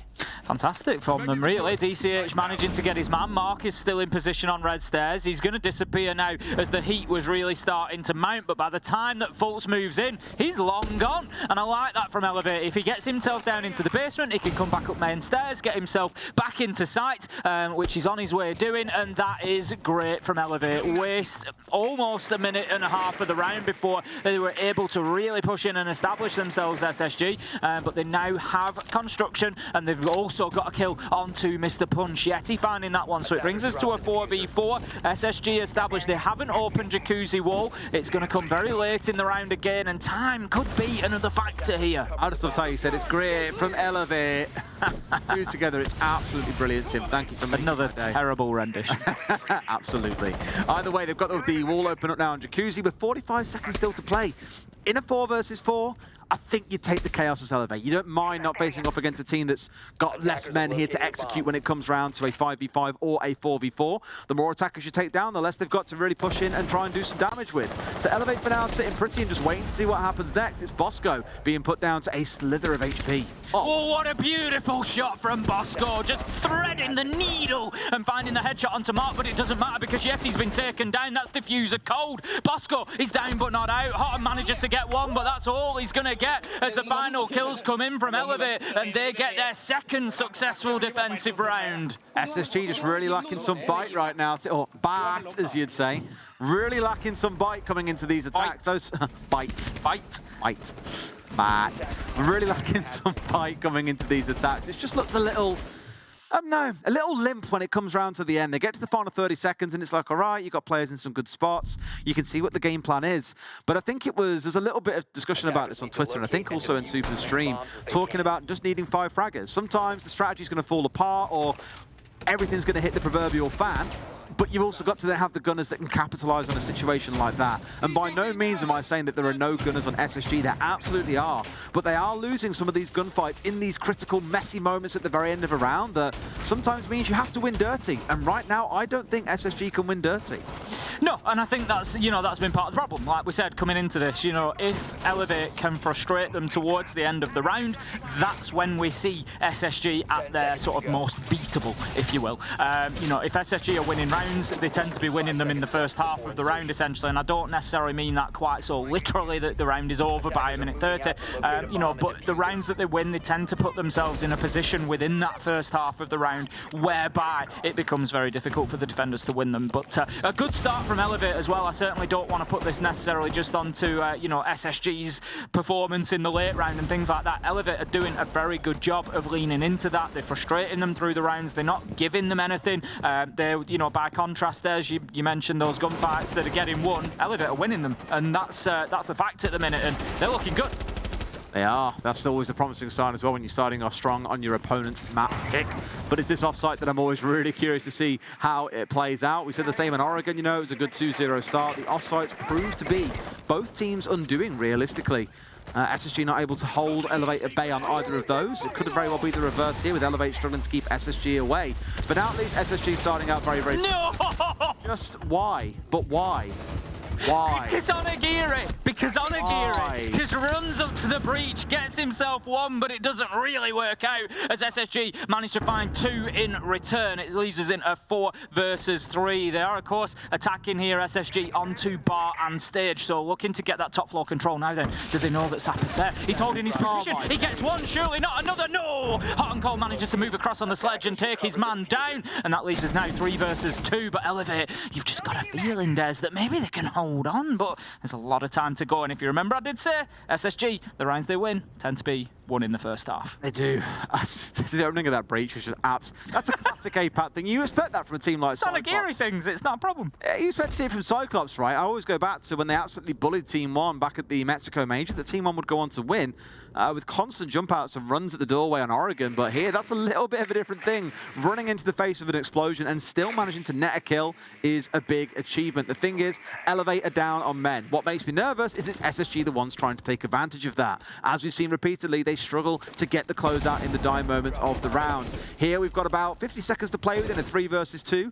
You would favour SSG to take this on a normal day, but given how the day has gone so far, I'm not 100% confident. Knowing that somebody's in CCTV has told SSG everything they need to know. There is maximum 1 on site, and Hotton's going to take the opportunity to drop himself in. Yet he manages to find the kill upstairs, and that leaves it all down to Mark. And they know where he is. They've already launched nades. This Candela's going in. It's a matter of time. There's the kill. Rampy closes it out, and SSG won that round in the first half. The damage was done, and then they had the time that they needed before pushing into site, and that is how they need to be playing this at the minute, because the rounds that are left of the last 20 don't really work out for them, but much better from SSG. If Onigiri got a 2K there, that's the round. Not quite fully done, but definitely on its way to being finished for SSG right off the rip. Fortunately, they managed to get that trade coming in straight away, because I really don't think they were expecting to see him there. We certainly weren't, but he made himself heard and made himself known. Back down to the basement we go, and a slight change to the lineup from last time, Tim. You've got that Vigil, Mute, and Mozzie back in play. The Oryx has been taken away, and we also have a Capcan joining the roster. Well then, what are SSG going to do differently here? And the answer is, or what do they need to do differently here? They have to take the top floor quicker. I would like to see, if I want to give you a measure of that at home, so you can, you know, sort of watch for it yourself, what is happening here, what's going to offer SSG some sort of success. I would like to see SSG with top and mid floor control at around the 1 minute 30 to 1 minute 15 mark, giving themselves plenty of time to start opening those hatches to push down, to get their angles. You know, I would like to see that. I wouldn't like them to still be fighting on the top floor with a minute to go, for example. All right, let's see how we go as we get into the second quarter of the game then, and how it progresses from here on out. SSG, again, as we said so many times, have started out so well, but to struggle with that end result. We'll see if Elevate can get a little more disruptive on the early, or if it takes SSG once again 2 minutes to clear their way through this top floor. Not as many reinforcements being given on the upstairs as well. We just saw the CC wall being left completely soft, whereas normally it would be double reinforced off, drawing in a hard breach charge coming out from Bosco, for example. One thing to note though as well, Tim, is we have had a reduction here in the number of hard breach, I guess, pieces of utility coming in for the side of SSG. We had the Book on side before with 2 hard breach charges in back pocket. Here, both of those have been taken away as we have got a Jackal on side instead. So we've got to be super careful. Onigiri has no idea how close he was to bringing down that Jackal. I honestly thought that was going to be the done deal on Rampy there, but he manages to get away with it. Also picks up the track as it was and manages to just force Onigiri back down towards site, I think. But as I was saying, 1 minute 30, I want to see SSG in control of the top 2 floors, and they are in control of the top 2 floors. Fultz knows that there's somebody in there. SSG have much more time this time. This is a better attack than we saw out of them in round 1. Yeah, managed to force everyone back down to site. That's exactly what you want to see, and now they can get to work on the hatches and the soft flooring, for example, with 90 seconds to go. And don't worry, even without a sledge or without a buck, for example, 1, we have the breach in rounds, 2, we do have the ITA available from Rampy if so required.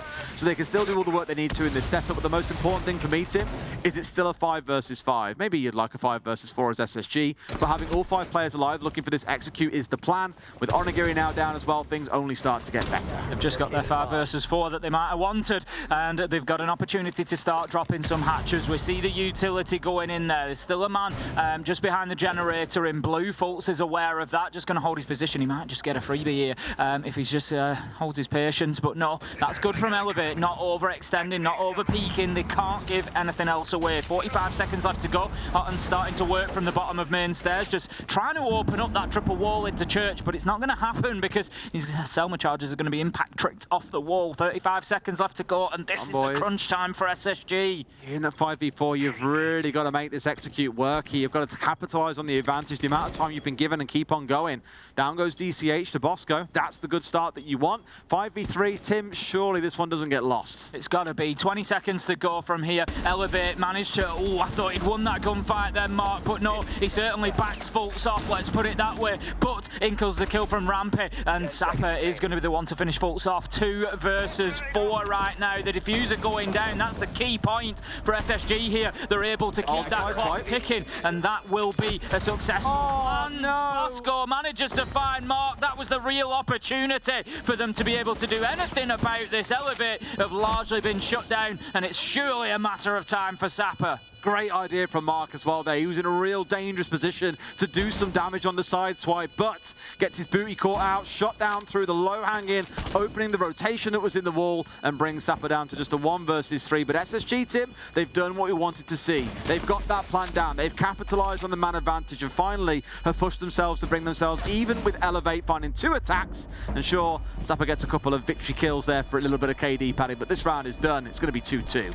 Nothing more than for the stats, those ones, as the round is, as you say, leveled up on the scoreboard, and that is going to be SSG fighting their way back into this, as you would expect from them on Clubhouse. They've had a much better round 3 and 4 than the first 2, and the problem I think now for Elevate is maybe there's an element of sort of confidence and mentality starts to creep into it. You know, they started off so well, but SSG have certainly had the answers, and it probably comes back to that experience that I spoke about at the very beginning of the game. You know, they're not a team to panic. They're not a team to, you know, struggle in those situations. They can recognise what's going wrong. They can recognise that, you know, our attack onto Church and Arsenal last time was just way too slow. We can't leave it that late. This time they had 1:40 to build onto site, and it was everything they needed. Tim, say the line. I haven't seen any yet. I have. There are 2 on the field. Hello. Laser gates. Yay! It's like... That's all I was looking. Who was that? Was that one of the producers? I love how far it's spreading. Even the producers are joining in. No, that was easy. It didn't sound like how easy he says it, so I was like, surely that's not easy. Once upon a time, I bought a game called Rainbow Six Siege, and I played it on my console at home. And then 4 years later, I named one of the gadgets, and it seems to become endemic in the game. It's very strange. It's the first time you said it, and I just pissed myself laughing for like 60 seconds. Gotta say, it's very, very strange. When people make signs about it at events, like, yeah. this is a game that I just bought and I played on my console, and now I come to events and people make signs about me saying laser gates. You're welcome. It's brilliant. It's amazing. Never ceases to amaze me. For those who maybe missed the context of where this all started, it was a Chalet game the first time that we saw Aruni, and Tim was really passionate about Aruni, and he basically goes, she's got these things called laser gates. It was really heavy, really put on, and I just set about wetting myself for 60 seconds straight. And then when he kind of like finished talking, he was like, Des, you're putting me off, what are you laughing at? And I was like, it's the way you've said it. And he's like, what have I said now? I had him repeat it, and he figured out for himself exactly what was wrong with it. And to that day, it's nothing wrong with it. It's just how I speak. That is exactly what's wrong with it, Tim. It is the way you speak. Let's get back into round 1 and 4 on the Nook as well, trying to work his way through. been quiet in this series. I think he was like 2-8 back on the first map as well. Has struggled to make a massive impact in the game. When you're playing on a leading role as well at the Nook, his job it is to get into space and make things happen for the team as one of the pseudo entries. I guess you could look at more of a lurker by design, but you're still looking to make things happen. Fultz really hasn't had that impact just yet, but SSG have still found their way up to a 2-2 scoreline. And Tim, we love speaking about this site. They've got that East breach kind of opened up. It has just been patched up by DCH playing with those Kiba barriers, but there's enough here that they can get that opened up again, I'd imagine, and start thinking about their execute. The question is, because it seems to be, are they going to go for the construction side execute now where they've got the east side cut off already, or do they go towards garage? It does kind of align up towards saying it's going to be the construction side, though. Great nades. The nade is going to come in from underneath. Mr. Punch just manages to avoid the damage there. Hotter manages to get the Selma chargers off. I think it's just, it's going to be taken out with an impact trick, but the first stage at least has been opened. Now, for sort of maybe newer viewers, newer players, I'll very quickly mention you might have seen the Thermite just placing the charge on the very right of the construction wall. And the reason for that is that the logistics wall had been reinforced as well. And by placing it on the very edge of the wall like that, it will actually open up adjoining walls. So it has given access for SSG through logistics as well, which is being used by the Sledge. I love this. Yeti is going to find Onigiri, but Elevator holding on pretty well here, Des. 25 seconds left to go, and we're into that danger zone for SSG. And 2 kills coming out for Sapper as well. This is the danger zone, and Yeti is trapped outside in the cold. The Kiba barrier is taken down. A nice little side swipe that he got onto Onigiri, but I think that's all he is going to be able to find in this round. As 10 seconds come through, Sapper closes it out with a 3K flurry, the last one with the shotgun, to give Elevate the lead once again. Up to 3-2 we go, going into their last defensive round. A very important defensive round. If we look at the bigger picture here, 3-3 I'm not sure is good enough for Elevate, with SSG moving on to the defense. I fully expect, and would probably be a little bit disappointed in SSG's performance if they didn't get a 4-2 on the defense. I would expect them to be able to lock down 2 of these sites. And that's no comment on Elevate, it's just Space Station. You know, they've got a great working knowledge of this map, and I would expect them to be able to do that. So, Elevate, I feel like they really need to be locking down Gym and Bedroom. Realistically, yes. You want to be finding yourself pulling ahead, although I know for a number of teams we did start to see Clubhouse, weirdly, become quite a attacker-leaning map. I think when we saw the Cash CC is considered a really difficult site to defend these days, it's very easy for the attackers because everything is, well, not externally facing, but you don't need a lot of control to really get an execute off on that site itself. When you look down towards downstairs, yes, very defendable, bar and stage. It was still brand new, not very defendable either. Gym and Bedroom was kind of considered the sort of halfway house site. So really, there was only one site that was considered defensively solid here. So for a time, I think it was M&M back in the day, used to actually start an attack on this map rather than trying to choose defense. So over time, a 3-3 scoreline also isn't too far amiss. I think SSG will be happy if they get to 3-3. Elevate may be a little bit disappointed, but they are playing on one of the offsites here. They aren't defending in the downstairs, so I wouldn't be too shocked if they do see this one falling away from them. We're going to have the Claymores put out there, just prevent any jump outs, any run outs. We know that Elevate are one of those teams. We saw it from Onigiri, rides up to the breach. They don't mind getting a little bit unpredictable. So SSG is just going to make sure that that's difficult for them to do. Yeti in position on the Thatcher to potentially help getting this breach open. I don't think too much help is going to be needed. There is the mute there for denial, but with the way that the mute jam has changed, I won't say recently because it was a while ago now, even if there was a mute jammer on the wall, you don't need a Thatcher EMP either. If there is a mute jammer on that wall, you can just play the Thermite charge up to the top left and it'll open up the entire panel. It does indeed. I don't hate Fultz here being on the Oster as well. It feels kind of like horrible to say, right, you can't hit your shots, you're on shield duty. But here, actually thinking being on this is really good because one, it gives that slow crawling ground control that SSG would love to be able to play off and execute on. Think about their attack on the top floor of Oregon, forcing the defenders more and more towards the west side before the execute came in. It's a very similar sort of story. Here, what he's done is set it up for this hold onto CC, like we've said before. This just stops anyone kind of like drive-bying him, like swinging and going for a spray, for example, and bringing him down. He'll see them long before they have a chance to even hit him, and he can react in kind, which is why I think you've just seen Mark and Mr. Punch kind of avoid trying to go for that swing. He can hold it down even against 2 players. A lot quicker from SSG than round 2 when we saw them attack this site. It was in the last 30-40 seconds that they were getting the jacuzzi wall open, but that's been done already. so they can start applying pressure from both sides. Bosco is going to hold on to that angle. We saw him get a beautiful kill from there previously. I don't think he's going to be gifted the opportunity again, but he's got Hotton with him as well. And they're just trying to push in. They can't get that bathroom wall open yet, and that's an important one. If they could get that Selma charge activated, there we go. Well, the Mujo must have gone down literally a split second after. It's still, even after the Thatcher EMP detonated there, the Selma charges have still been blocked. What has happened there? I don't know what's happened. I don't know if the EMP was maybe just short or... I mean, the Mujo is pretty huge. Like, there's no way. Yeah, it's sort of difficult to say, but one way or another, they're not going to be opening the bathroom wall. They are not. That could be what this whole round rides on as well, because they dropped the smokes in as well, thinking this will be their execute, but it's not going to happen. No way! Rampy wins out through the smoke as well. Now he's got himself in a key spot. Hot and cold into a second. SSG in a commanding spot in a 4 versus 2. You can make it a 3v1 as Yeti is indeed off holding elsewhere, and this point is brought down to a 2v2 on site itself. It's not looking as good as you'd hope, as Hot and Cold snaps his leg into a frost mat. It looks like they might have done enough. There's one still left to go here. Zappa's left alive, but it's Yeti on the late rotate to bring it over for SSG and close things up 3-3. Very close round there, an exciting one that sort of swung back and forward. There was a path to success for Elevate there that you could see an opportunity for them to win the round, particularly when that frost mat snapped shut, but it just wasn't quite enough in the end. SSG doing well to collapse in that last 13 seconds and find their kills and get the round done. That gives them a reasonable advantage, 3-3 on the half. As I say, I think it really does suit SSG down to the ground, put them on the defence. I feel like they've got an advantage. They go down to Church and Arsenal to begin with, and Elevate now, it's backs to the wall. They've really got to do a good job. The first thing that Elevate can't allow to happen is for them to lose anybody on the roam clear here. If they start losing people on the roam clear, I think it's a big problem. I just love how the two leftmost players then in the lineup of Elevate basically picked up their drinks, opened them, took a drink in exact perfect like synchronization, and then both put them down together at the same time. Just, that's what it takes to be a real team, Tim. A little bit of teamwork. We should practice this at some point.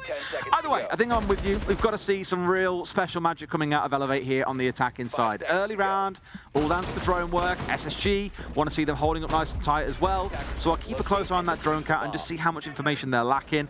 I think the beauty of this is you've seen SSG play this map and this site and this setup so many times over by now that there's a very good chance they've already got the understanding of who's going to be playing where and what's going on. Still, you'd rather have that information than not. Hot and Cold just holding a really tight angle there onto the garage door, looking to keep his position inside of Catwalk. SSG going to be holding on to top floor for as long as possible, and as I said, Elevate really don't want to be losing anybody to this roam game. Rampy's got to keep a barricade to keep himself in and around Lounge as well, which is just going to help. It's all, you know, part of the puzzle. It keeps the pressure from Hot and Cold. He doesn't need to worry about red stairs because he's got the man down in Lounge. He's got Yeti over on Master Stairs, and they really are set up to support each other here. The problem is they could fall like dominoes. If one goes, it leads to pressure to the next and the next. So the first couple of gunfights, the entry kill could be particularly important. Keep up positioned. Hot and Cold just making sure there's no way he gets sprayed on his retreat down the main stairs at some point. SSG still working their way mainly around main stairs, to be fair, rather than having full-on roaming going on all across the entirety of the top floor. And it's a good idea as well, as we have got a couple of players. Onigiri again, it's just like, what, a second or two too late there as they've already beelined their way down main stairs, back in towards site. With this Thatcher on side, they should be able to get a couple of hatches opened up, even though they've been electrified by the Kaid of Bosco. 1 minute 30 left on the clock, and Elevate starting to gain a little bit of confidence in what they have gained so far. Starting to move their way in, but still tentative, still wanting to face check and make sure they've got the Jackal on side as well. Obviously, Sapper able to provide a little bit of confidence as they start dropping now. 1 minute 15, so they're sort of on the edge of that margin that I was looking for SSG to have enough time getting into sight. So they're still okay, yeah. They're getting the hatches open, and then they can start thinking about an execute. The problem is that if you're on that sort of threshold at 1 minute 15, 1 minute, dead, starting to open hatches, when all 5 defenders are still alive, that then becomes possibly a little bit of an issue. I wonder if they're concerned here about impact tricks coming in, because there are 5 available for SSG. They can play this game all day long when it comes to denying this kitchen hatch. It's why DCH has got in first and is bucking open this floor, trying to deny any possibility of these tricks coming in. But again, I think SSG are going to really commit to it, and they're getting sprayed down as as well. No, that's exactly what you're not looking for. A pixel angle coming in underneath the tray holder. Unbelievable. Absolutely horrific from Hotton. That is, I tell you what, they're going to come out of the server a different person after taking that death. That's awful. Bosco just going to shoot off the Selma charges, but preoccupied and gets taken down by Mark. 14 seconds left to go. 3 versus 4. Elevate need to get in there and get some kills. There's unlikely to be an opportunity to get the diffuser down anytime immediately. Yeti manages to find Mark. Hotton finds Sapper, and that is looking like it could be it for the round. Onigiri cannot get in there, and SSG with a successful first defense, and things are looking a little bit dicey for Elevate. I think from Bosco that... Yeti. Shut your big mouth. What I love there from Bosco is that I know that he died in trying to get, well, in getting rid of the 2 Salmons that were on the wall.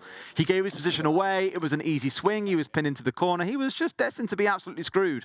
But what he did do was block up that church wall from being open. There was no more hard breach left, so they had to funnel their way in then through the attackers. This is Elevate. They had to go in through Moto and in through a single door. That's a horrible bottleneck to have to force your way into the site from. So although he's given up his life, and many would say, what are you doing? You're giving yourself away. The best part about it is he is hard denied away the most prime plant location for the attackers and forced them into a really uncomfortable situation. So really well played by Bosco. Great read on the situation as well. Knew what he was getting himself in for, but it paid off absolute dividends, and arguably for me was one of the big reasons why SSG won that last round. Gym and bedroom we go to. It's going to be up to the top floor. The SSG go. I'm interested to see where their tertiary site choice will be. I'm not looking beyond this round just yet. Obviously, they've got to get this one won. But will the choice be CCTV cache or will it be bar and stage should they win this round? They are setting up pretty much standard. There's nothing too out of the ordinary. They've got the east wall barricaded off. They've got one barricaded, reinforced rather, inside of cache. So that would suggest there's going to be a little bit of a presence. But interestingly, no rotate at the top of red stairs. Hotton is currently there, but I don't think he's necessarily going to stay there too long. He does have impact nades in pocket, so he can create it himself, but it's usually something that you'd have pre-set up at this point. But we'll see how hard Elevate push onto that side of the map. To be fair, it may be that there's just no real requirement for Hotton to do that. The problem that he's going to have is that he's going to be cut off here as Mark's looking to get construction wall open. Oh, we've got a hot drop. We've got a hot drop into logistics. Des, it's not worked out. It's not been hot. Fultz has put them on ice. That's going to be a double kill, and this could be a bad omen for Elevate. I think you need to hand Elevate that jacket, hat, scarf, gloves, everything you had earlier, Tim, because my God, he's slaughtered them. He makes it a 3 in the round as well. The man that I commented on being so quiet across these 2 maps. I think prior to this, he was like 4 and 15. It's been quiet, but a big 3K and a solo round being won by denying that drop is all you need him to do. Sapper left alone in a 1 versus 5, taking a few moments here because they know full well that they are backs against the wall. They'll be down 5 and 3. There is a massive recovery effort to bring back. Otherwise, Elevate, given the defeats they've had so far and the 2-0 in this series, will be really starting to kick themselves about what could have been.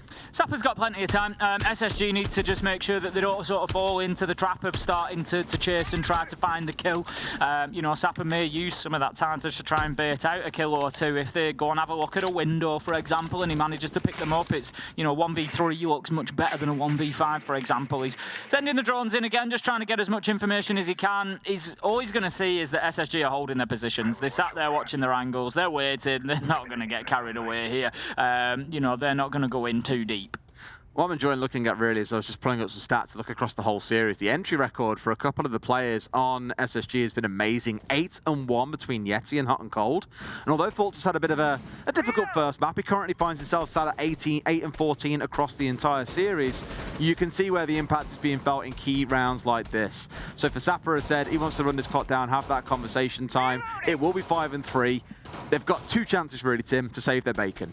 Yeah, exactly that. It's gone a little bit beyond baiting now. He's not trying to find anybody in particular. He knows that this one isn't likely to happen. That much is clear at this point. So SSG, they just need to wait this out, essentially. The thing is, you've got to remember it works both ways as well, Des. You know, Sapper might give Elevate a bit of a chance to have a chat with each other and to see what's going on, but it also gives SSG a chance to have a chat and say exactly what's going right. Where do we go next? Let's be honest, they've got not a difficult round coming up, but But the more difficult round, they've got the third choice site coming up, and they've just managed to have a good minute chat about it. Right, which third choice site are we feeling? What have Elevate shown us so far? You know, where do we think we're going to get success there? I think there was a couple of comments towards Fultz there, a bit of satisfaction with the way that he shut down that drop-through logistics hatch. I mean, he stopped everything in that, really, didn't he? Yeah, he won the round at that point. Yeah, I mean, he killed 2 on the instant drop and even managed to do away with the nade that came flying through. They had the Wamai as well, just everything stacking up there perfectly as they would have loved it to. It's a great idea. I won't take it away from them. It's a great idea coming out from Elevate, just not quite done with the right amount of prep to really make things come off well. And if you are not watching the game on the other stream but want to know how that's going, cover your ears now. We are currently still in that second map between G2 and W7M, with W7M up 6-3. By the time you hear my voice, because we're on a slight delay, chances are you are going to have a better idea as to whether that game is over or whether it's 6-4. But it sounds like that game could be careering towards third map, Tim, for that spot at the top of this group. It certainly looks a lot more likely than the one we've got in front of us, Des. SSG certainly looking to break our 3-map streak. Both of our games yesterday going to 3. I didn't end up checking specifically. I'm not sure if any of the other duos of casters had all 6 maps or not, or whether it was just us. But if it was just us, it'd pretty much be par for the course. So let's be honest. The only thing we're missing so far is an overtime map 3. Yeah, we always seem to attract those. We had a few overtimes. We had both. The thing is, I don't actually mind saving those until next week when we start getting playoffs, live audience. Warm up at the minute, you know, a couple of 3-mappers here and there is absolutely fine. And then when things get a bit more tasty next week, then yeah, let's throw in those map 3 overtimes as well. Right, we are in round 9. SSG are doing well so far. They're on the third choice site. It's going to be bar and stage. Interestingly, avoiding CCTV cache. I won't say at all costs, but certainly at this point in time. They're going to be looking to hold on to the top floor much the same as they did last time, so it's not too much of a surprise that they've gone to bar stage, because it allows them not to rinse and repeat exactly, but they're looking for the same key areas. They're looking to hold on to construction, they're looking to hold on to cache and to master bedroom and just keep that vertical presence for as long as possible. Absolutely. Speed is going to be one thing for Elevate here as well. I think for both teams, we've had speed being a thing where we've come down to the last 10 seconds of a round for things to start moving. Hot and Cold dispatching away of the Roteros as they start rolling on through. And thinking about it, I can think of a certain clutch a good long time ago now, Tim, from Hot and Cold playing on this exact operator. Absolutely.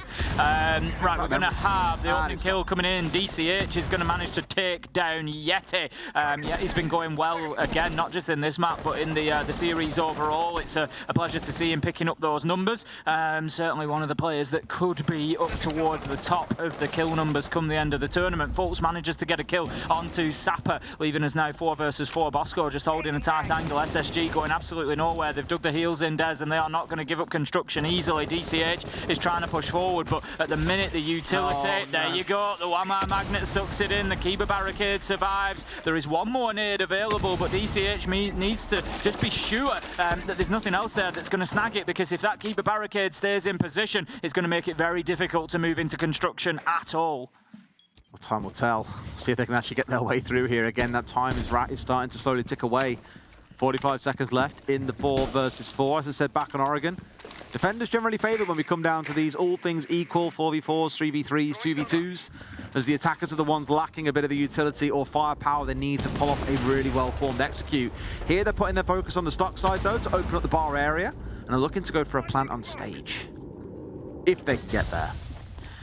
Ooh, oh, the timing. Mr. Punch, just missing the punch there as Fultz gets in there and beats him to it. And that is going to be 4 versus 3. Rampy just holding that down. Mark's going to start trying to put this diffuser down on the ground. Is there anything that SSG can do to prevent that? It doesn't look like it. He is going to stick it, and that is good. But SSG are on the retake. DCH is trying to hold him out, but no, he gets shut down as well. And surely SSG are going to be able to successfully retake this. It's all up to Onagiri. It's 1 versus 4. He's trying to hold his angles as best he can, but he can't even really get too close to that diffuser, and I think they know exactly where he is. They do indeed. Hotton's going to hold him in position as the shots are raining in. He's 1 bullet away from death, and there it is. Fultz finds him from the stage, and that's going to be map and series point for SSG coming up, and they can go back to their primary site choice, Des. We were concerned stepping into this map what would happen when SSG get on the defensive side. So far, just showing how competent they are at this map. The one, again, where they had a strategy defined after their exact namesake. Interestingly, haven't ran that strat, but you might see a bit of fun coming out here. Yeti gonna lock in the Caveira for this last potential round. Round 10 coming up. 3 chances for Elevate to pull this into overtime to potentially send us into that third map of Border. But I think given how the game has been going, Tim, no one's really expecting that. No, I wouldn't expect so at this point. Yeti is going to bring out the Caveira. Now, another one of Fresh's bingo squares on the card is to see an interrogation, and that's probably going to be one of the more difficult ones. I'm not sure that we will get that one fulfilled, so that could be the make or break of the card. I think there's been about half of them ticked off so far, but there's a few tricky ones left, so we'll keep a very close eye on Yeti and see exactly what happens with him on the Caveira. At the time, just lurking around logistics up on that top floor. He needs to keep himself off the radar, really, so he can have that surprise attack. I'm not just looking at how things shape up in this group as well, because again, we know that the game's still ongoing. G2 did pull it back to 6 and 4, so time will tell. We'll see exactly how that one stacks up. But obviously, this gives us a better idea of how this group starts to form. Again, every team in those groups has an off day where they get a bye. They haven't got to play on that day. SG had their day yesterday, so they will be slightly behind on potential points. But as it stands for them, a close game between G2 and W7M gives them a good chance to get 4 points on the board and start fighting on their way forwards. A clean win for W7M and will move them far clear up to 8 points. That's probably the outcome that you're looking to avoid, but that does require, obviously, G2 to continue the upset. Mr. Punch just going to be opening up the soft wall momentarily. Again, a second sooner, he might well have just had an opportunity to close one down. Rampy is going to be taken out by Onigiri, but the trade is immediately there. Hot managing to find that. Leaves us 4 versus 4 at this point. 2 minutes left to go, but SSG just having a little bit of fun out in the map. They're going to keep themselves active here. They're not going to be too keen to be diving back to site if they don't have to. You'd hope not. But either way, I'm still waiting to see when we get that strike coming in from Yeti as well. If he can get an interrogation off, just why not? It's a great way to signify and end what has been a fantastic game so far. Again, it's that 4 versus 4, slight advantage coming in over towards the side of SSG. Onigiri, it's been one of his more quieter series. I know that he's considered the superstar of this team, but it has been a quiet day for him, all things considered as well. Right, I mentioned Yeti at the beginning. He's currently sat behind the bar, I think, Des. They don't know that he's there. Oh, this He's rat. just waiting. He's playing the rat game. He's just hoping to get on the backside. The thing is, the longer this goes on, the more of a chance that it works out, because, of course, Elevate start focusing towards site now then. They come into the bar. He's got his chance. No, he misses his chance. Does he have the chance for the interrogation? No, he's shut down. The opportunity was there.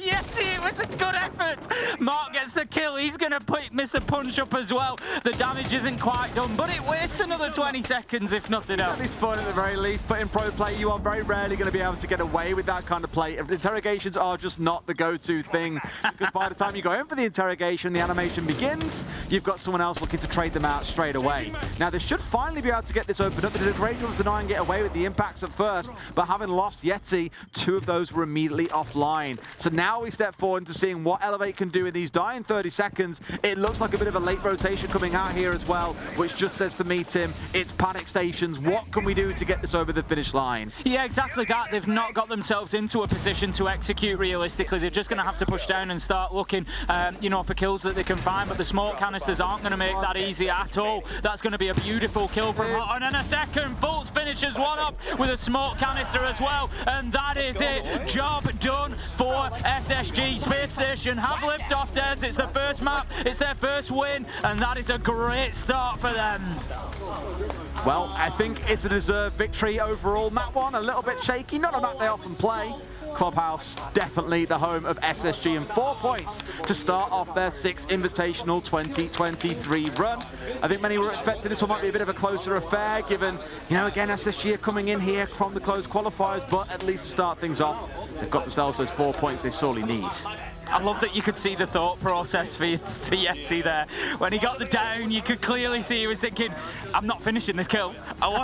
Is there a second coming? I'm going to have a little look. But it was just not possible. SSG certainly picking up pace as that game went on. As we said, there's a little bit of work to do there for them on the attacks, particularly towards the end of rounds.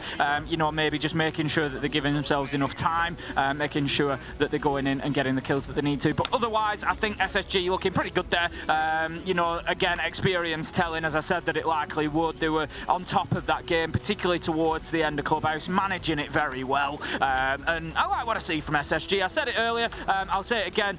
I'm really enjoying watching the NA teams so far. They are looking like great fun. For Elevate, that's a double loss to start things off. Really got to bounce back in their remaining 2 games. We'll see if they can do that in the coming days. But now, though, we'll bounce off to a break. When we come back, the desk are going to break it down for you.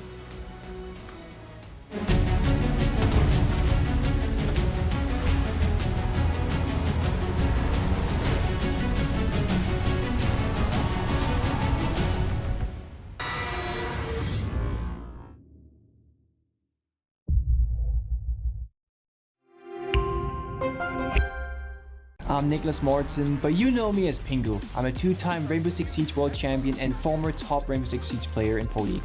Welcome to my Siege Ranked Bootcamp. We're talking 20 seconds left on the clock, you got the diffuser in hand, what do? Play the way that you're comfortable with, because you have confidence when you're in this position, that is when you're gonna be at your very best. Good luck.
Welcome back, friends. Our first matchup of the second series that we have for today at Invitational is done. Spacestation Gaming on their debut at Six Invitational 23 take the win 2-0 against Elevate and secure 4 full points. We're at the command center. I'm Osamatic, your host. With me are Mandy and James. Friends, we have to talk about this here. Dire straits overall for APAC South. Yeah, it is. I don't know how to continue from that. I will say, SSG, their first game, looking very hot. Elevate, second day in a row where they haven't found a map. There's a lot that they're going to have to work on. So look, Space Station, the whole story is this team came in from the qualifiers, which shows you how tight the competition was in North America, right? They make it here into SI23 by knocking out TSM, where the reigning world champions are not here, obviously.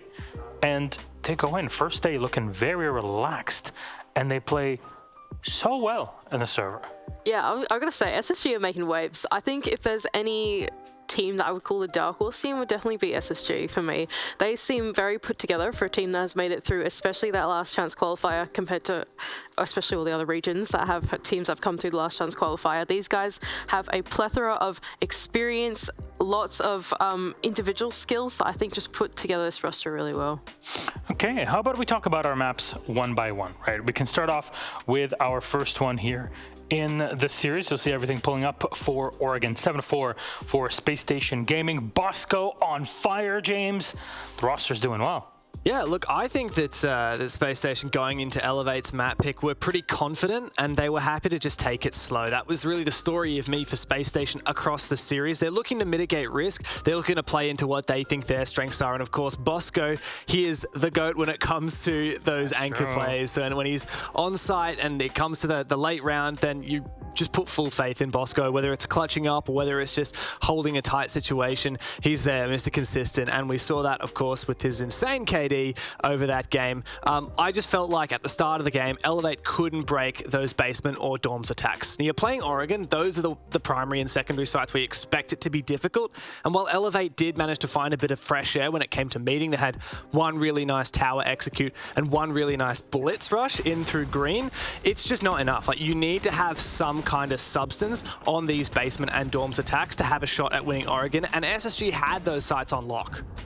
Yeah, I think for this particular matchup, it was a pretty regular Oregon matchup. SSG, they had a very well-rounded defense. They went 4-2 half, and even though Elevate traded back a lot of those defense rounds, there was this one big basement attack that SSG managed to land on round 10, and that tipped them over the edge to the 5-4 scoreline, and then from then out, it was just attack, attack, attack, till the very end of the game. Sometimes in these big games that are very back and forth, where you trade out the rounds like that on the defense, you just need that one big breakthrough attack to close it out. I mean, you were sitting near where the players are in their own production space. Did you even hear that moment? Was it something that you can kind of break out to another dimension, I guess, of analysis, or is it just in the server what had happened? I think it was really in the server when it happened, but for sure, SSG are actually, they're a team with a lot of character, these guys. Every time they start getting on the roll for it, they're like, yeah, we're so much better. And it's really exciting to listen to them talk as well. Their comms are like super hype. North American teams, I feel like, are like that in general, to be honest. They're super exciting characters. But I think, yeah, in that matchup, every time they had that breakthrough attack, they were like, yeah, we did it. That was the one, you know? That was awesome. I will say, it wasn't just Space Station getting fired up. I was actually going to the bathroom, which is kind of near the play area, but not that close. And I could hear Elevate celebrate when they tied it to 4-4 from ages away, from like between two doors. So credit to Elevate, they kept it exciting. I just don't think they quite had what it took when they got onto their defensive side. Let's go then to map 2, Clubhouse in the series, where Space Station ended up winning 7-3, a bit better than what they did on Oregon. Now, a lot of people would say, SSG to Clubhouse, are you really taking them there as one of the best teams on the map, at least historically, for looking back, it's, over their reign in 2019, practically undefeated on the map. Yes, things have changed, but you retain some of that. Yeah, look, you could skin this a couple of different ways. at the end of the day, Elevate decided that banning Bank was critical. They wanted to get rid of SSG's statistically most won map from recent times, and of course that does leave in Clubhouse, which is a good map for SSG. Elevate, though, had a decent performance against W7M on this map yesterday. They managed a 4-2 half on their defense there. Unfortunately for Elevate, they did even worse today than yesterday against SSG here. SSG, I really like the way that they banned out that Hibana. It's trying to restrict Elevate's attacks, which are already so weak. They actually haven't yet won an attack round on Clubhouse today or yesterday against W7M. And with SSG, they're like, no Hibana, no worries. We're going to go for that Moto take. We're going to push these executes down. They really weren't quite as dominant on their opening kills on this map as on the first map, but it didn't matter because they were so thorough and so diligent, which is really the hallmark of SSG's playstyle. They're happy to take 3 times as long as other teams to achieve some goal in the mid and early round, as long as they get to that execute and all those crosses are ticked. I think that's the big difference between Elevate and SSG for me, right? Elevate, as soon as they get to that execute, that late game hurdle, they get stunted and they can't quite string together the final push, that final stage in the round. Even though their early to mid round is pretty okay on Clubhouse, they seem to do the roam clear just fine. It just seems like they can't quite get the diffuser into the bomb site, whereas SSG are very, very consistently good at it in comparison. They're objective oriented. Yes, they are. As I was saying, SSG definitely get that mark done. But I want to recap this group because we also want to talk about what you can expect from both of these teams and what matches are to look forward to in the future, because this was SSG's first day. Here's the standings so far. Spacestation Gaming are at the top, are really tied in with W7M, who are playing against G2 as we speak. I believe they've just gone to map 3 in the series, so we'll just leave it at that. It's a reset pretty much to a BO1. 4 points for SSG, 4 for W7M, 3 points for G2, 1 point for Koi, and none for Elevate, who sit at 5th.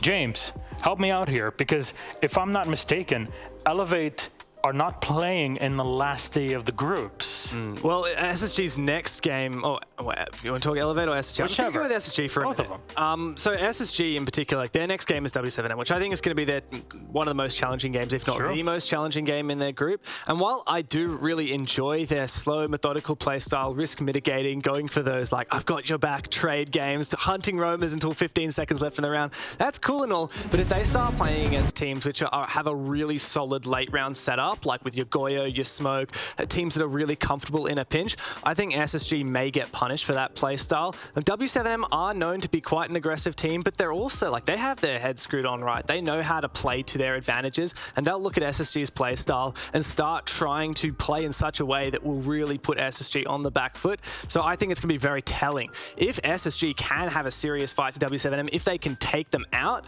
then all bets are off. Like, this LCQ team may be in contention for a top 8 spot, which they haven't achieved all year long. I mean, this is the ex-world champions, really, in this case. And, you know, as you're saying, a lot of pressure on them. The real test against W7M, Julio, of course, on W7M, having played against them way back in the day. But from your point of view, and this here, Mandy, do you think that this is really the big killer? Can W7M take them down tomorrow just to set it up? I think that the W7M game is going to be the testing game, sort of what Deva said as well, for SSG. I think SSG, this roster has a lot of promise. These 5 put together, I think, have got a combination of leadership and experience that I think they can definitely be at the international contest, right? Some of these guys have been champions before, and I don't feel like they want to back down from that title. What does Yeti bring to it after seeing, you know, this first match? Because you mentioned them in the pregame. In my opinion, I think Yeti brings a few things. I think he brings, one is big charisma. I think he's quite a strong vocal voice. I think for SSG, some of these guys have been around the block for a little while. They've been here for a bit, right? You need that injection of energy sometimes when you want to build together a roster, right? Sometimes you just need the hype man in the roster. And I think that's Yeti. That's the first one I think is really important for this roster. The next one I think he brings is experience as well, and just a new point of view. Sometimes when when you're in a roster that's been together for a really long time, like SSG, you can kind of get stuck in your SSG way, like what you said, the sort of methodical 1, 2, 3 kind of step. And then when you add in someone that's brought in experience from another team, they add in another point of view, they add in another way of playing the game. And I think it's what SSG needed to just revamp their strat book a little bit, revamp the team dynamic, and I think it's really worked out well for them. I had to recalibrate my brain there, saying Yeti bringing experience and still thinking, oh, this isn't 2018 Yeti anymore. This is not Noble Yeti. He's been here for a while. He has been. And, you know, he could very well join the others as in at Champions one day. I wouldn't be too surprised. That W7M game is going to be killer, though, because not only is it a rematch for Julio against the team that denied him from becoming a Six Invitational champion here in Montreal in 2020, but also he is a former champion himself back with NIP in 2021. As for Elevate, I just did want to touch on to that. They've got Koi next up, who are really not in hot form at the moment. Yeah, as Rogue, they won the Berlin Major, but they have looked really shaken during this event. And if Elevate, who are also looking shaken, it's maybe this battle for not getting grouped. And so Elevate has this last chance at redemption in their match against Koi, and they need to bring their A game for it. Are you saying that Koi looked like fish out of water? They did, and they also looked a little coy. Oh, gosh. You can leave if you want. You don't have to stay. Yeah, I think this is... So to wrap this up here, as we really close things down for Group A, SSG 2-0 against Elevate. It's a great start for SSG, of course. You went into detail about SSG, their players, and what they can bring. Being able to see Bosco here in competition again is always fantastic. For those OG, you'll know exactly what I'm on about. I mean, he's won a couple of these trophies. Just a couple. Just a couple. Not too bad, I have to say. But James Manley, thank you so very much. We are going to go to break, and we'll come back. That'll be in quite a bit. But if anything, you'll be watching our other stream with W7M versus G2. So stick around.